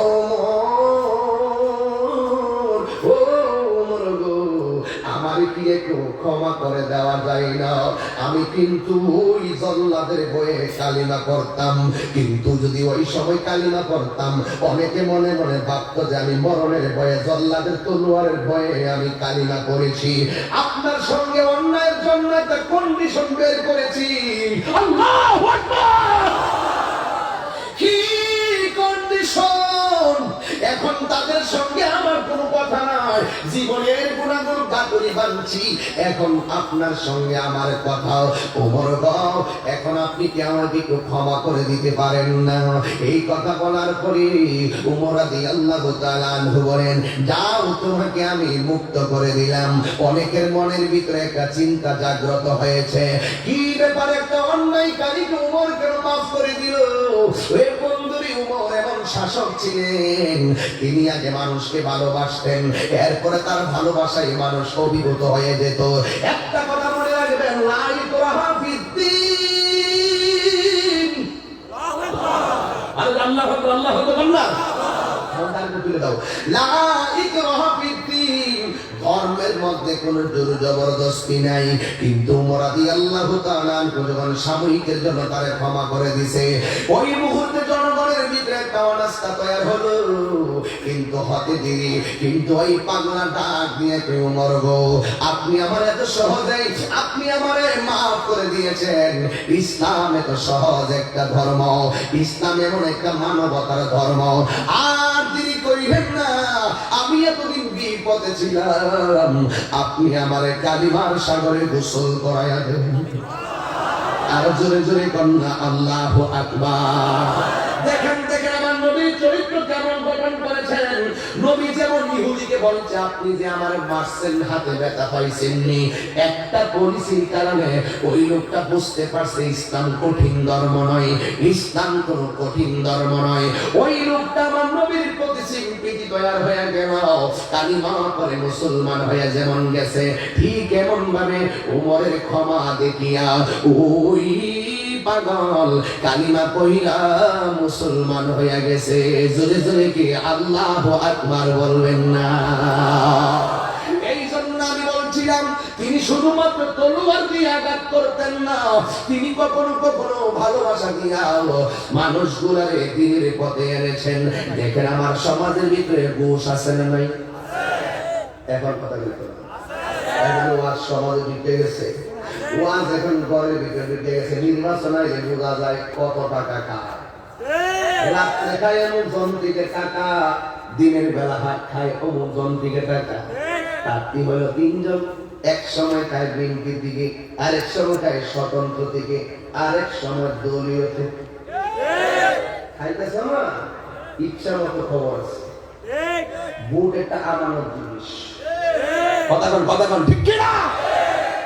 আমানত জিনিস, এই আমানতের কিয়ামত যেন না হয়, কথা বলেন ঠিক নেই? ওই ওমর রাদিয়াল্লাহু তাআলা বলেন, সুদ খাওয়া কি? কথা কয় না, হারাম। জয়গণ কি? সুদ খাওয়া হারাম, ঘুষ খাওয়া হারাম, মদ খাওয়া কি? মদ আছে না নাই? আরো জোরে মদ আছে না নাই? যারা বলে মদ খাওয়া হালাল তারা হলো বেঈমান। কথা বলেন ঠিক কিনা?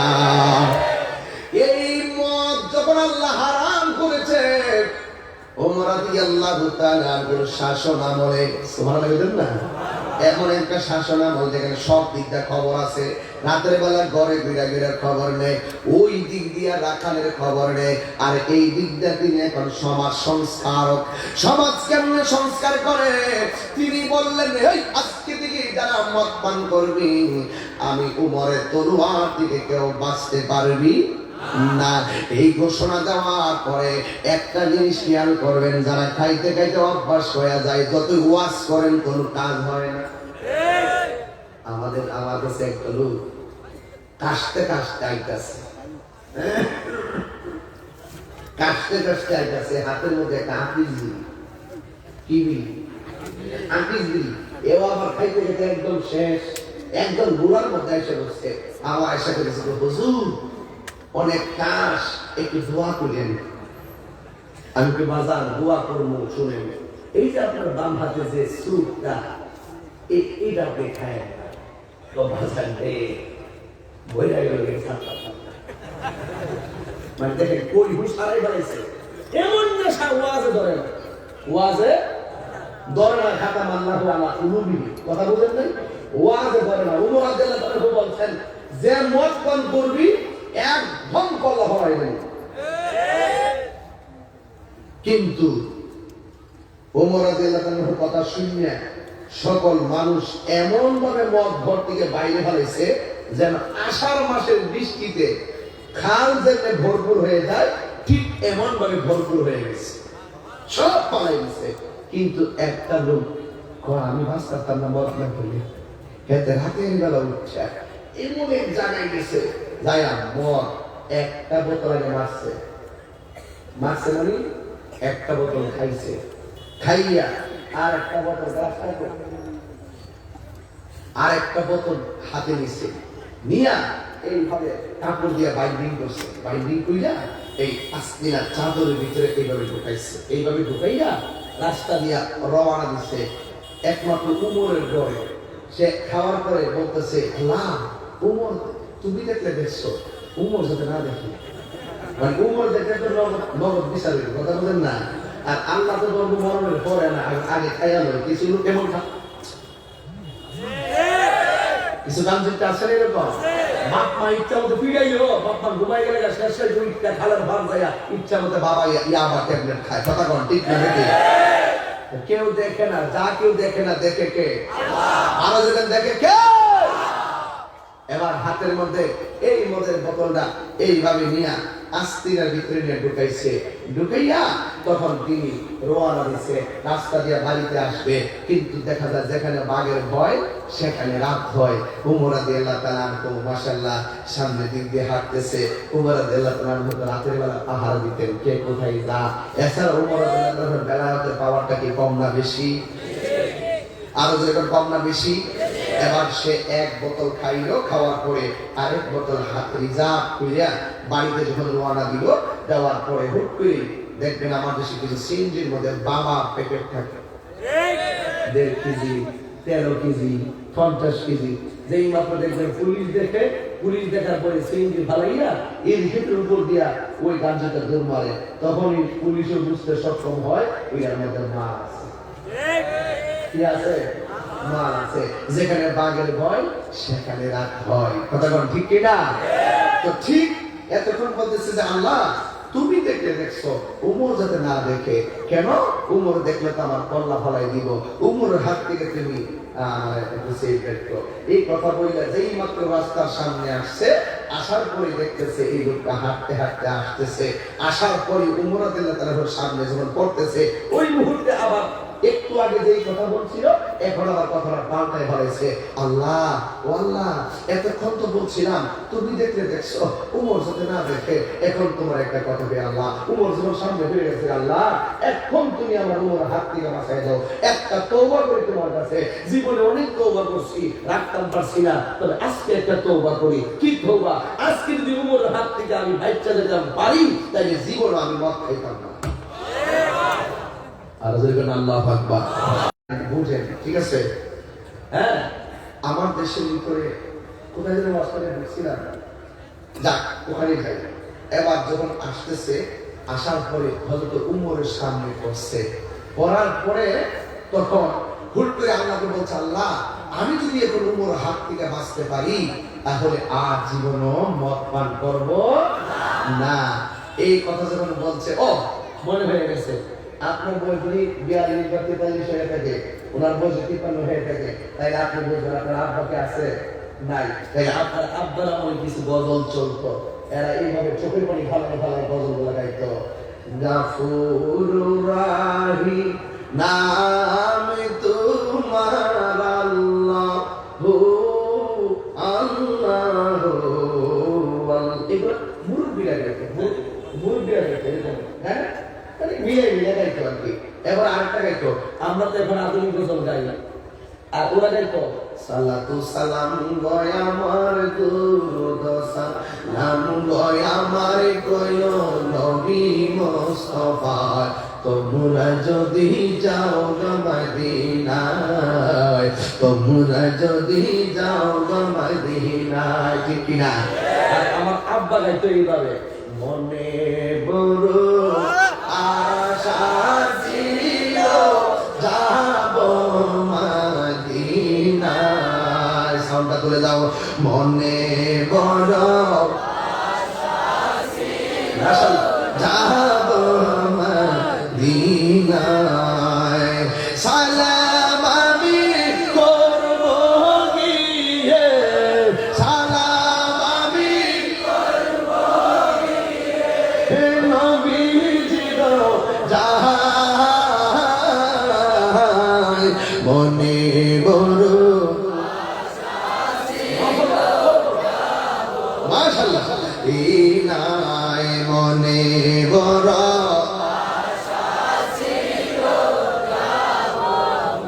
আপনার ছিলেন বজরের খুব আশা, ঠিক না?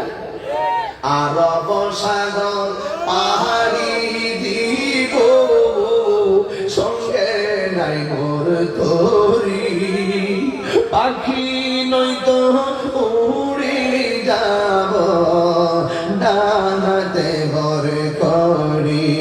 দুই হাত তুলে নবী খুশি হবে নিশ্চয়। আরব সাগর পাহাড়ি দিব, সঙ্গে নাই মোর তোরি, ওরে পাখি নয়তো উড়ে যাব ডানাতে ভর করি। আমার আশায় আছে সম্বল নাই, আশায় আছে সম্বল করি কিও পায়, মনে বড় মাশাআল্লাহ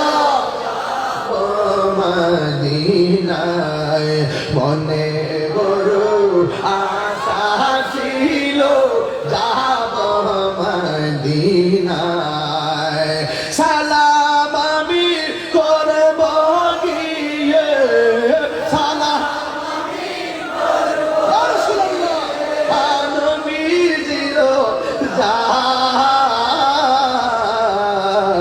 মনে বড় আশা ছিল যাব মদিনায়, কাফেলাতে কে যাও তুমি, কে যাও তুমি মায়া, আর সঙ্গে করে নাও দয়ামায় একটু দয়া করে, কাফেলাতে কে যাও তুমি, কে যাবে তোরি, ওরে সঙ্গে করে নাও দয়ামায় একটু দয়া করি, সঙ্গে যদি না নেও ওরে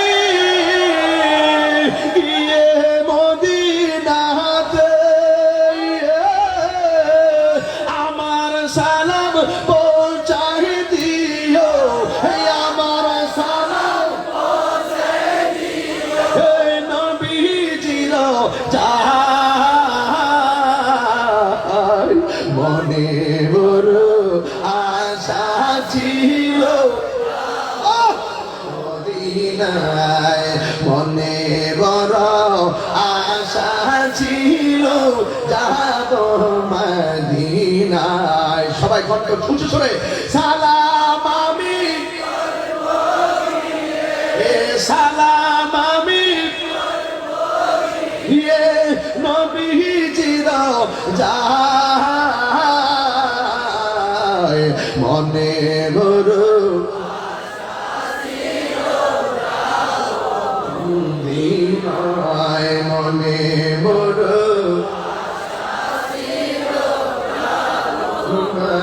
মদিনায়, মনে বড় আশা ছিল যাব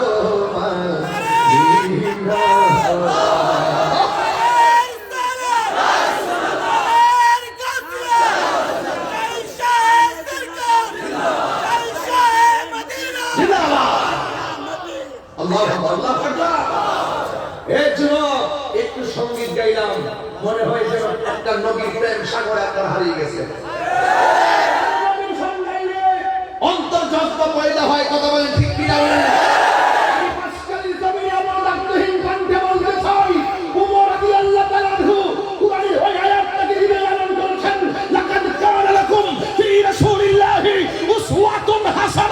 নবীর মধ্যে আছে তোমার আমার জন্য উত্তম আদর্শ। এই জন্য মুস্তাফার প্রেম যারা হৃদয়ে লালন করে, যারা হৃদয়ে পালন করে, তারা মনে করে পৃথিবীটা তুচ্ছ, পদবী তুচ্ছ, মুস্তাফাই সর্বশ্রেষ্ঠ।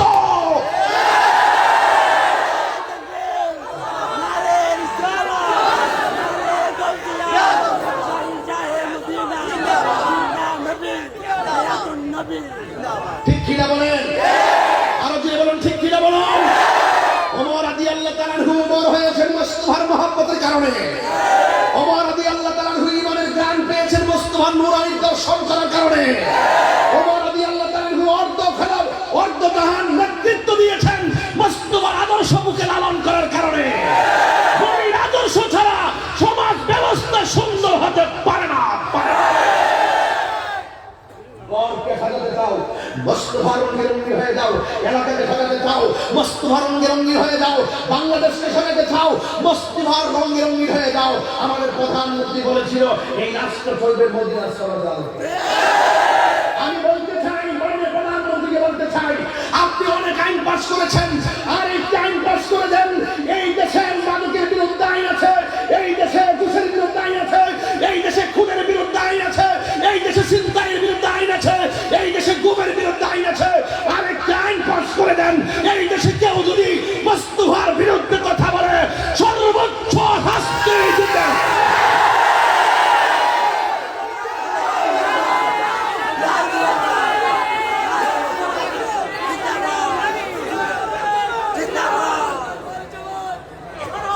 আমার কথায় কি আপনারা বেজার হয়েছেন?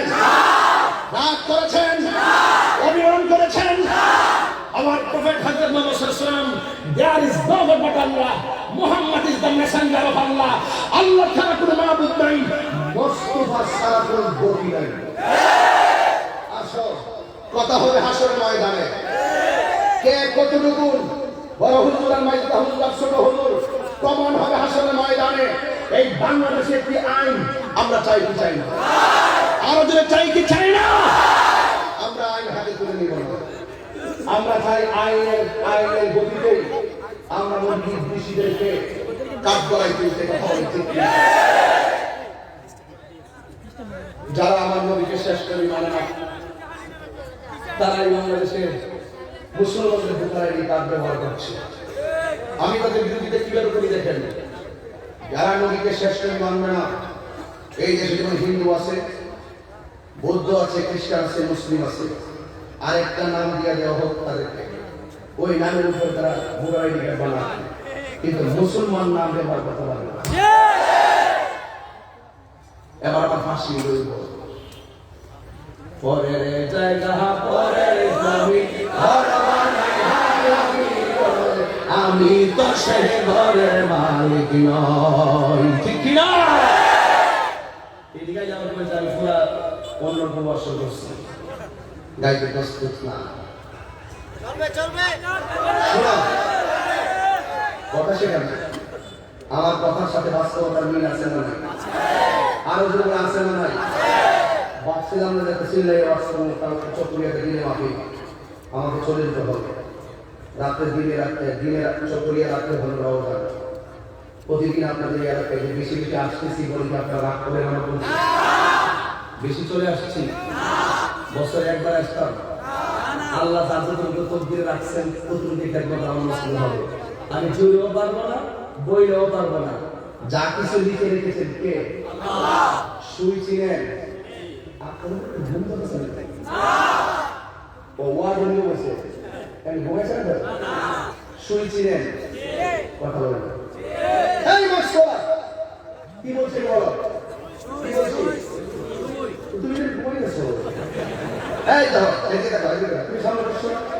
সামনে বসতে আমার দিকে তোমরা কাজ করছো, মোবাইল করে সমাপ্ত করছো। কিন্তু কি এটা লাল হয়েছে? এটা দিতে পারবে না, বুঝুন? এটা এই হ্যাঁ হ্যাঁ এটা আর এই খেয়ালটা সবাই কিন্তু পিছনে আমার পানি কারণ বড় একটা মিলে গেছে।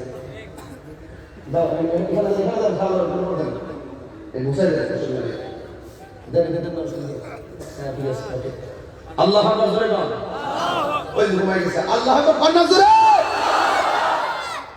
কি ডাকবে আপনারা? After reaching human treatment from Gurabudin Abraham Nakin to the Shahasa of Bangladesh, so the Sultan sent an expedition to seal it under the command of Sikandar Khan to punish Gurabudin. Allahu Akbar করে দিয়েছে, বড় পবিত্র building থরথর করে ভেঙে গেছে। মুসলমানদের ইতিহাস, বদরের ইতিহাস, মুসলমানদের ইতিহাস, তায়েফের ইতিহাস, মুসলমানদের ইতিহাস, উহুদের ইতিহাস, মুসলমানদের ইতিহাস, সুয়াদের কারবালার ইতিহাস, মুসলমানদের ইতিহাস, শেরে বাংলার ইতিহাস, মুসলমানদের ইতিহাস, হযরত শেখ নুরুল ইসলাম ফারুকীর ইতিহাস। তোমরা এত ভয় পাও কেন? যুবকরা এখানে মনে হচ্ছে গুরু হয়ে গেছে। হাত তোলো যুবকরা, হাত তোলো। আমরা নবীর জন্য জীবন দিতে প্রস্তুত। এই সমাজের মদ, ইয়াবা, সুদ, ঘুষ যদি সমাজকে দূর করতে হয়, আমাদের এই ছোটদের যুব সমাজ যদি একত্রিত হয়ে যায়, এই সমাজে বেহায়াপনা চলতে পারে না।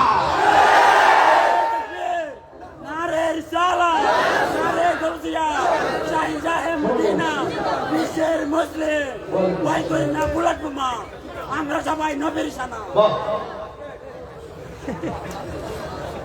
দেখতে হবে কি করছেন আপনাদের? রাগ করছেন সবাই? আমরা সবাই নবীর পক্ষে থাকতে চাই কি চাই না? আরো যেগুলো চাই কি চাই না? ইজ্জতের মালিক কে? রহমতের মালিক কে? হায়াতের মালিক কে? ইজ্জত রক্ষা করেন কে? অপমানিত করেন কে? এই পাগলা কাফরটার এই করে গেছে, মনে আছে নি? আস্তিনের ভিতরে ঢুকাইছে। আল্লাহ তুমি দেখলে দেখছো উমর সাথে, এখন উমর দেখতে হয়েছে কি কর? আল্লাহ উমর তো সামনে বসে, বাঁচার কোনো রাস্তা নাই। তবে আজকে যদি উমরের তলোয়ার থেকে আমি বাচ্চা যাইতাম পারি, আমি জিন্দেগি তো মত পান করতাম না। তাহলে তোমার কিন্তু শক্ত, তোমার কি অনেক শক্ত। মাওলা হাজি আমার আরেক বছর দাওয়াত করে সাড়ে বেলায় দিবেন, কি দিবেন? আরেকটা দাওয়াত করে সাড়ে বেলায় দিবেন, বেলায় দৌড়ি আল্লাহ সামনে আলোচনা করার সুযোগটা আমাকে দিবেন। তাই আমি অনেক মহব্বতের কিছু জজবার আরো কিছু বলার একটা হিম্মত পাবো। ওই যে মাওলা হাজি তোমার রহিম নাম কি থাকিতে গো থাকিতে, আমি পাপি ডুইবা যাইতাম। ওরে করিমি রহিম নামটি তোমার, ওরে করিমি রহিম নামটি তোমার, আল্লাহু কাদির গুনি আমি পাপি ডুইবা যাইতাম। মাওলাজি তোমার রহিম নামটি থাকিতে গো থাকিতে গো থাকিতে, আমি পাপি ডুইবা যাইতাম। নাম তোমার গুনাহগারকে উদ্ধার করো তুমি রহমান। ওরে গুনাহগারকে উদ্ধারিতে দয়াল রে, ওরে গুনাহগারকে উদ্ধারিতে কে করবে মেহেরবানি। আমি পাপী ডুইবা যাইতামনি মাওলাজি, তোমার রহিম নামটি তাকিতে গো তাকিতে আমি পাপী ডুইবা যাইতাম।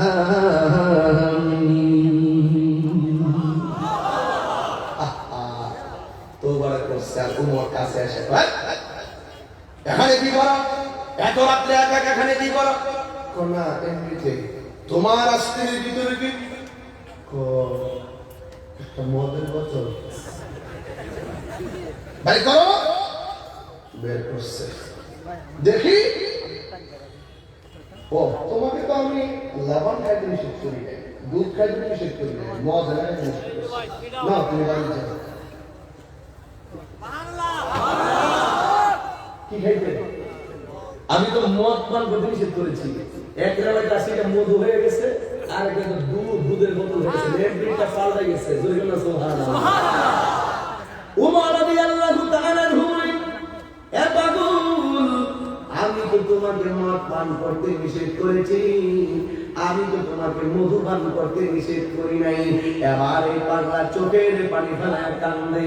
উমর বলে, পাগল তুমি বাড়িতে চলে যাও। কই না আমি বাড়িতে যাব না। তাইলে তুমি এখানে কান্দো কেন? কই কান্দি কেন জানেন? আমার এই বোতলটা ছিল মদের বোতল। আমার আল্লাহ যে কত রহমান, আমার আল্লাহ যে কত রহিম। আমি আল্লাহর কাছে তওবা করেছি, আমি যদি আজকে আপনার হাত থেকে বাঁচতে পারি, আমি আর কোনোদিন মদ পান করব না। এই উমর, আমার বোতলটা ছিল মদের বোতল। আমার আল্লাহ প্লেটটা পাল্টাইয়া আল্লাহ রহমতের ছায়া দিয়ে আমার সেভ কইরা বানাইছে। আর তিনি কইরেন না গো উমর, মেহেরবানি করে আপনি আমারে নতুন করে তওবা করাইয়া দেন, আর কোনোদিন আমি মদ পান করতাম না। আমার আল্লাহ যে কত দয়াবান, আজকে আমি প্রমাণ পাইয়া গেলাম। এই যুবকের দল পাহাড় পরিমাণ গুনাহ লইয়া আজকে চলতি বাজারে এসেছো, পাহাড় পরিমাণ গুনাহ লইয়া বাসখালী আহমদিয়া গাউসিয়া সুন্নি সংস্থার উদ্যোগে আয়োজিত চলতি বাজার আল্লামা গাজী শেরে বাংলা রহমাতুল্লাহ আলাইহি স্মৃতি সংসদ, এই বাসখালীর জমিনে পাহাড় পরিমাণ গুনাহ লইয়া যদি আসতে পারো, আল্লাহ আমি আমারে কষ্ট দিয়া গুনাহ করেছি, আল্লাহ আমি আজকে তওবা করলাম, আল্লাহ আমি মাদক খাইয়া গুনাহ করেছি, আমি তোমার কাছে তওবা করলাম, আল্লাহ আমি জিনা কইরা গুনাহ করছি, তোমার কাছে আমি খালিস নিয়তে তওবা করলাম। ও আমার আল্লাহ গো, আমি তোমার কাছে জানা অজানা অনেক অন্যায় করেছি, আর যতদিন আমি বাঁচব এই চলতির বাজার বাসখালীর জমিনের এই লক্ষ মানুষের ভিড়ে আজকে আমি তওবা করে গেলাম, আর কোনোদিন আমি গুনাহ করব না। তওবা অর্থ কি জানেননি? তওবা মানে হলো ফিরে আসা। অতীতে অনেক গুনাহ করেছি। ও যুবক, 2021 সাল চলে গেছে, 21 সালে অনেকে বাবারে হারাইছেন, 2021 সালে অনেকে মারে হারাইছেন, 2021 সালে অনেকে দাদারে হারাইছেন, 2021 সালে অনেকের সন্তান হারাইছো। ও যুবক, 2021 সালে কি পেয়েছো, কি হারিয়েছো, এইগুলা বুকে লইয়া আল্লাহর কাছে 2005 সালে 31st নাইট না কইরা খবরের ফার্স্ট নাইটটা কেমন হবে ওই চিন্তা কইরা আল্লাহর কাছে 2022 সালটারে বরণ করো। 31st নাইট মুসলমানদের কোনো উৎসব নয়, মুসলমানদের এটা উৎসব হতে পারে না। 31st নাইটকে না বলো, খবরের ফার্স্ট নাইটের চিন্তা করে কোরআন দিয়ে নিজের জীবনকে সাজাইয়া লাও, আল্লাহর কাছে তওবা করো। ও বাসখালীর মানুষ, আল্লাহর জবান খুলে ডাক দিয়া বলো, আল্লাহ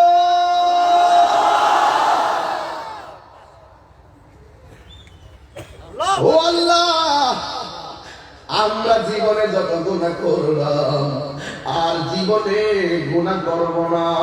গুনাহ করেছি, অন্যায় করেছি, আমি পায়ের বিরা বলে দিয়ে যাই। ও যুবক, তুমি দেখছো নি বরগুনার মধ্যে কেমনে লঞ্চটা ডুবে গেছে? আরে বাবা, বাসকালি যদি আগুন লাগে, আগুন নিভাইতে গেলে পানির দরকার, কিন্তু লঞ্চটা নদীর মাঝখানে। লঞ্চের ডাইনেও পানি, লঞ্চের বামেও পানি, লঞ্চের ডাইনেও পানি, লঞ্চের বামে পানি, লঞ্চের সামনে পানি, লঞ্চের পিছনে পানি, লঞ্চের নিচেও পানি। এতগুলা পানি, এক ফোঁটা পানি আগুন নিভাইবার কাজে ব্যবহার হয় নাই। ওই নদীর মাঝখানে কয়েকদিন আগে লঞ্চের মধ্যে আগুন লাগে, 30-32 জন যদি মারা গিয়ে থাকে, একটা বার খেয়াল করে দেখেন কত কষ্ট আগুনে করে মারা যাওয়া। আমার নবী বলে, কেউ যদি নদীর মধ্যে ডুবে মারা যায়, আমার আল্লাহ তার শহীদের মর্যাদা দিয়ে দিবে। কেউ কোনো মহিলা যদি ডেলিভারি কেসে মারা যায়, আমার আল্লাহ তার শহীদের মর্যাদা দিবে। কেউ যদি আগুনে করে মারা যায়, আমার আল্লাহ তার ওই শহীদের মর্যাদা দিয়ে দিবে।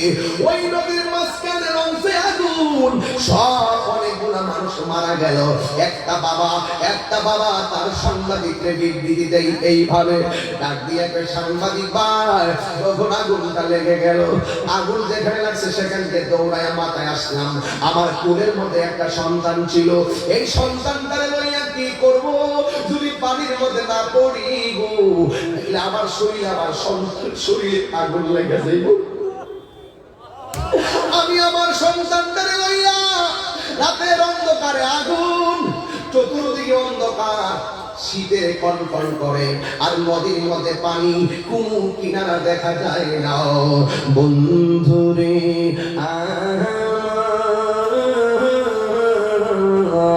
ও চলতি বাজারের বন্ধুরা, ও বাসকালীর বন্ধুরা,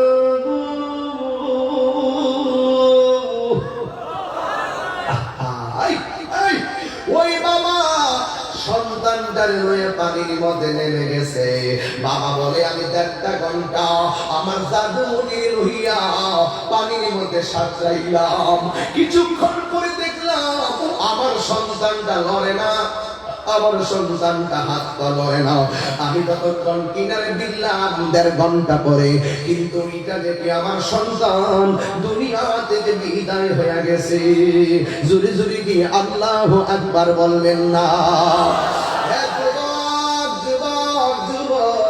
প্রত্যেকটা ঘরে ঘরে উমর হয়ে যাও, প্রত্যেকটা বাড়ি বাড়ি উমর হয়ে যাও। তোমরা হকের জন্য, সত্যের জন্য লড়ে যাও। সুন্দর করে সন্তানকে নামাজের দিকে আহ্বান করো, হারাম থেকে বাঁচে যাওয়ার আহ্বান করো। ও বাবা, আমি তোমার সন্তানের জন্য পর্দার ওয়াজ করার আগে তোমার দায়িত্ব তোমার সন্তানকে পর্দার ভিতরে রাখা। জোরে বলেন ঠিক কিনা? এই জন্য বন্ধু, বিদায় বেলা বলে যায়, জীবনে কোনোদিন নবীর সঙ্গে নাফরমানি করবেন না, জীবনে কোনোদিন আল্লাহর সঙ্গে নাফরমানি করবেন না। আর হাতে পায়ে ধরে সব জায়গা বইলা দিয়া যায়। উমরের শাসন ব্যবস্থায় কোন সন্তান তার মায়ের বুকে লাথি মারতে পারে নাই। উমরের শাসন ব্যবস্থায় কোন লোকের অন্যায় ভাবে কোন সম্পদ ভোগ করে খাইতে পারে নাই। উমর রাদিয়াল্লাহু তাআলা আনহুরা বলে, কোন সন্তান আমার নবীর বিরুদ্ধে কথা বলতে পারে না। এই কথা বলেন ঠিক কিনা? এমন একটা সমাজ আমরা চাই কি চাই না? আরো জোরে বলা চাই কি চাই না? এই যুবক ভাইয়ের আমার পায়ে হাত রেখে বলি, হয়তো আমি চলে যাব, একদিন হয়তো মরে যাব, কিন্তু প্রতিশ্রুতি করলাম লড়ে যাব। শুনে রেখো আমার কথা, যতদিন বাঁচবো বস্তুবার প্রেমের মালা গলায় লাগাতে হবে। সমাজকে সুন্দর করার জন্য, পরিবারকে সুন্দর করে সাজানোর জন্য কুরআন সুন্নাহর কোনো বিকল্প। আমি কি অতিরিক্ত কথা বলেছি? বিষয় থেকে কি ডানে নামে গিয়েছি? তবে একটা কথা অ্যাডভান্স লিখে বলে দিয়ে যায়, জীবনে কোনোদিন মা বাবা মনে কষ্ট দিবে না, মনে থাকবে। আজকে সমাজের ম্যাক্সিমাম ঘরের ভিতরে একমাত্র নেশার কারণে অনেক সন্তান তার বাবার বুকে লাথি মারছে।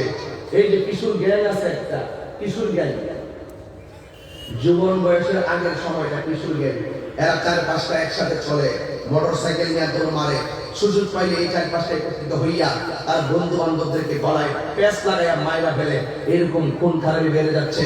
এইগুলা বেশিরভাগ কিশোর বয়সের পোলাপান গুলা করে। এইগুলা কিন্তু নিজের বসে করে না। এদেরকে আপনি ধরে দেখেন, জিজ্ঞেস করলে বলবো যে যদি বলি এরকম খরচ কে লেগা, ওরা বলবে আমার বড় ভাই হয়েছে। কোন ভাই হয়েছে? হ্যাঁ, বড় ভাই আছে, এই কিশোর গ্যাংয়ের বড় ভাই আছে। এই জন্য আমার ডাইরেক্ট কথা, ওই বড় ভাইকে খুঁজে করতে হবে। ওই সমস্ত লোকদেরকে চিহ্নিত করতে হবে যে এই লোকগুলা গোপনে গোপনে মাদক দিয়ে ছোট ছোট ছেলে দিয়ে চালান দেওয়ায় আছে না নাই বলেন? এগুলো আর চলবে না। আল্লাহ রাব্বুল আলামিন আমাদের সকলকে নবীর মহব্বত নিজে ধারণ করার তৌফিক দান করুন, আমিন। আমাকে অনুরোধ করেছেন মাহফিল কমিটির পক্ষ থেকে, আমাকে আজান দেওয়ার জন্য অনুরোধ করেছেন। আসলে এত চিল্লাচিল্লি করে আজান দেওয়াটা সম্ভব হয়ে ওঠে না। এরপরে যেহেতু আপনারা অনুরোধ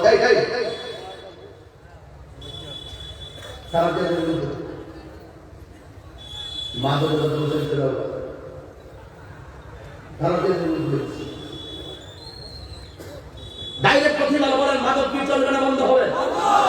উমরের শাসন ব্যবস্থা বাস করতে বলছেন, তিনি হারামগুলোকে মূলোৎপাটন করেছেন, কথা বলেন ঠিক কিনা? এই আদর্শ বাস্তবায়ন করতে হবে। উমরের জন্য তারা কিন্তু একজনকে ফলো করেছেন, তিনি হলো আমাদের নবী মুহাম্মদুর রাসূলুল্লাহ সাল্লাল্লাহু আলাইহি ওয়াসাল্লাম, কথা বলেন ঠিক কিনা? যার আদর্শ ছাড়া সমাজে শান্তি প্রতিষ্ঠা সম্ভব। কষ্ট দিচ্ছে আপনাদেরকে, অনেক ঘন কথা বলে ফেলছে ঠিক না? রাত্র বেশি বেশি দিকে এত জোরে আলোচনা করছি না রে, আস্তে আস্তে ওয়াজ করতাম, সময় আস্তে আস্তে এই ওয়াজটা আমি 3 ঘন্টায় করতাম। অনেক দ্রুত বলে ফেলছি, কষ্ট পাইছেন আপনারা? কথা একটাই, নবীকে জানার চাইতে বেশি মহব্বত করবো। মাহফিল কমিটির পক্ষ থেকে আর কোনো কিছু হয়েছে না, আজান দিতে হয়ে গেছে। যাক, একটা আজান মতো শব্দ দিতাম না, অর্ধেকটা দিন কিন্তু দিতে দিন ঠিক আছে। ওয়াদা করতে বলে, হুজুর আমরা 5 ওয়াক্ত নামাজ পড়বো, মাদক খাবো না, ইনশাআল্লাহ করে না, মাদক খাবো না, চুরি করবো না, মা বাবাকে কষ্ট দিব। তোমরা কোনো দিন মা বাবার মনেতে কষ্ট দিও না, তোমরা কোনো দিন মা বাবার মনেতে কষ্ট দিও না।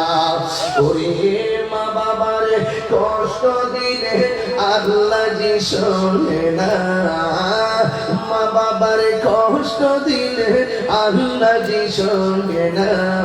তোমরা কোনো দিন মা বাবার মনেতে কষ্ট দিও না, ঠিক না?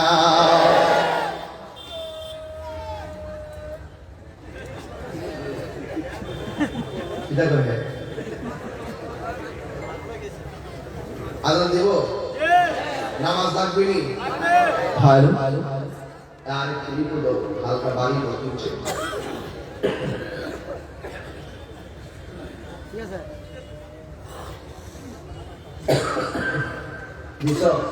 ভালো 1 2 3 হ্যালো, এত ঘন নয় আপনার, মানে এটা একটা ঘন ঘন 3বার বাড়ি ইকো আমি না আপনি চান করে না আল্লাহু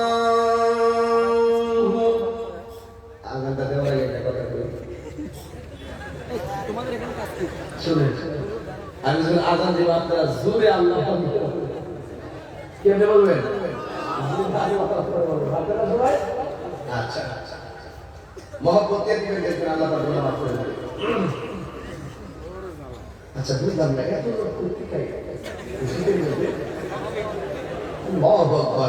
আমি তো দেখতেছি প্যান্ডেল দ্বিগুণ করে ভিডিও করবেন, সামনে দাওয়াত করে প্যান্ডেল আর 3 গুণ করবেন ইনশাআল্লাহ। আর যদি ইনশাআল্লাহ কর না, আমরা তো মানুষ ছাত্র 12 গ্রাম লাগে, ঠিক না? আমরা তো এমনি আই রেডি আছেন নিও। আল্লাহু আকবার, আল্লাহু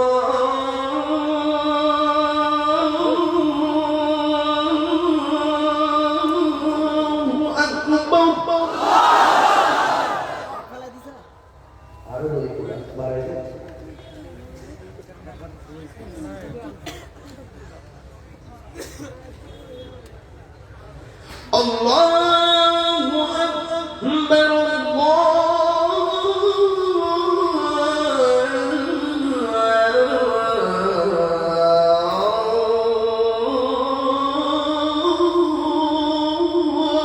أكبر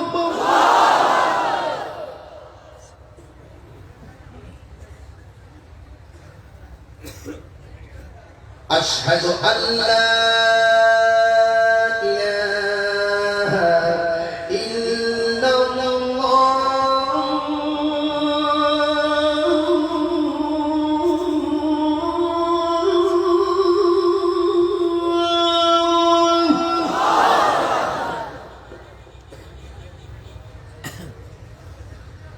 أشهد أن لا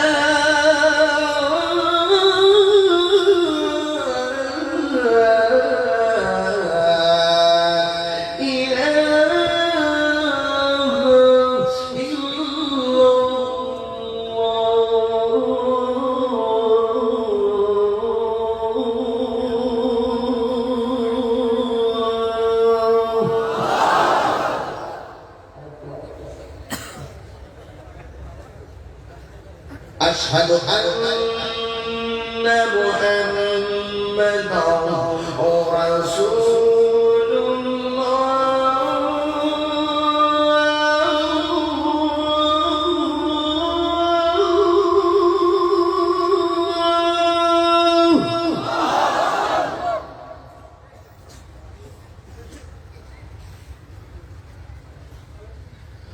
أشهد أن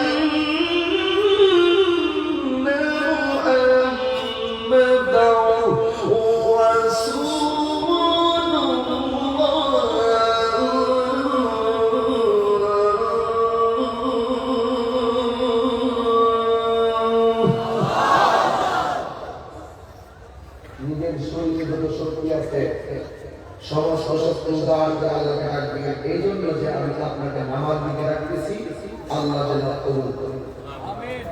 দিতে পারবেন ইনশাআল্লাহ। হাইয়া আলাস সালাহ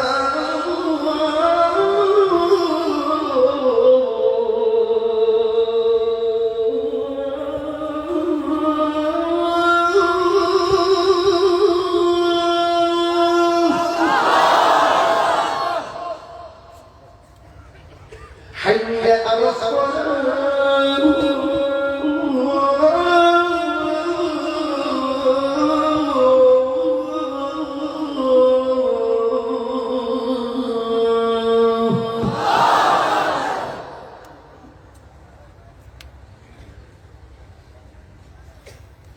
حي على الفلاح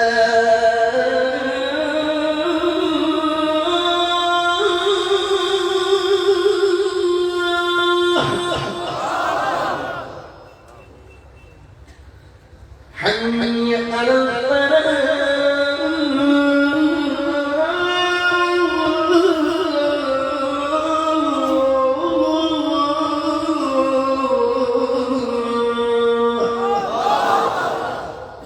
فجر الدين يا شباب فصل الصلاة خير من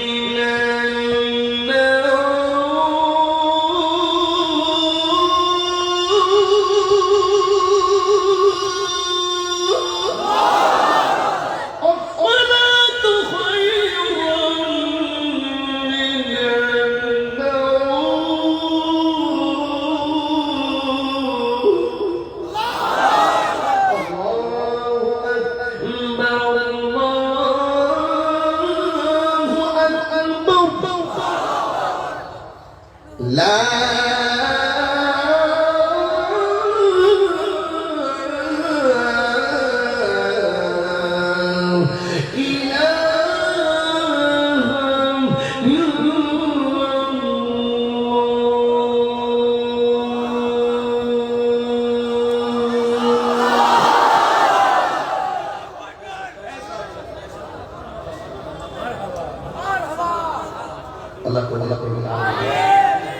اللهم رب هذه الدعوة التامة والصلاة القائمة آتي محمدا الوسيلة والفضيلة والدرجة الرفيعة وابعثه مقاما محمودا الذي وعدته وارزقنا شفاعته يوم القيامة إنك لا تخلف الميعاد.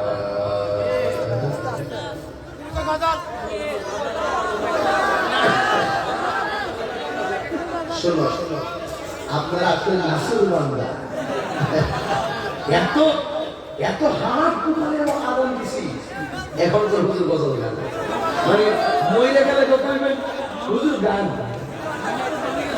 না না আল্লাহ আমার নবীর যুগে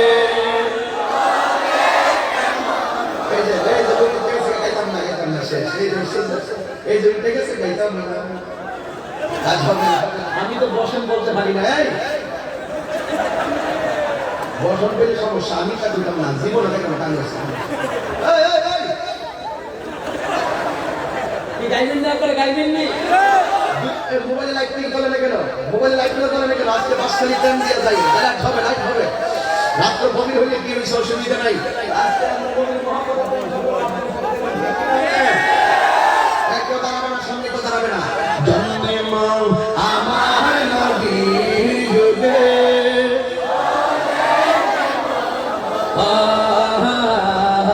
জন্মে মাও আমার নবীর যুগে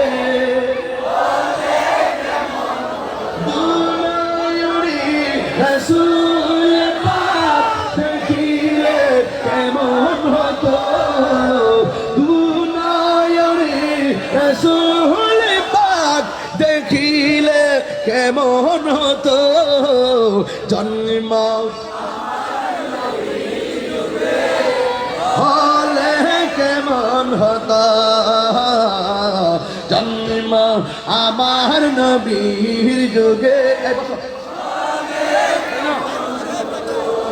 আসিত ভেসে হজিরতে বিলালের মধুরা সেই আজানি ছিল মোহন প্রেম মুগ্ধ রহমান দয়াল নবীর পিছে নামাজ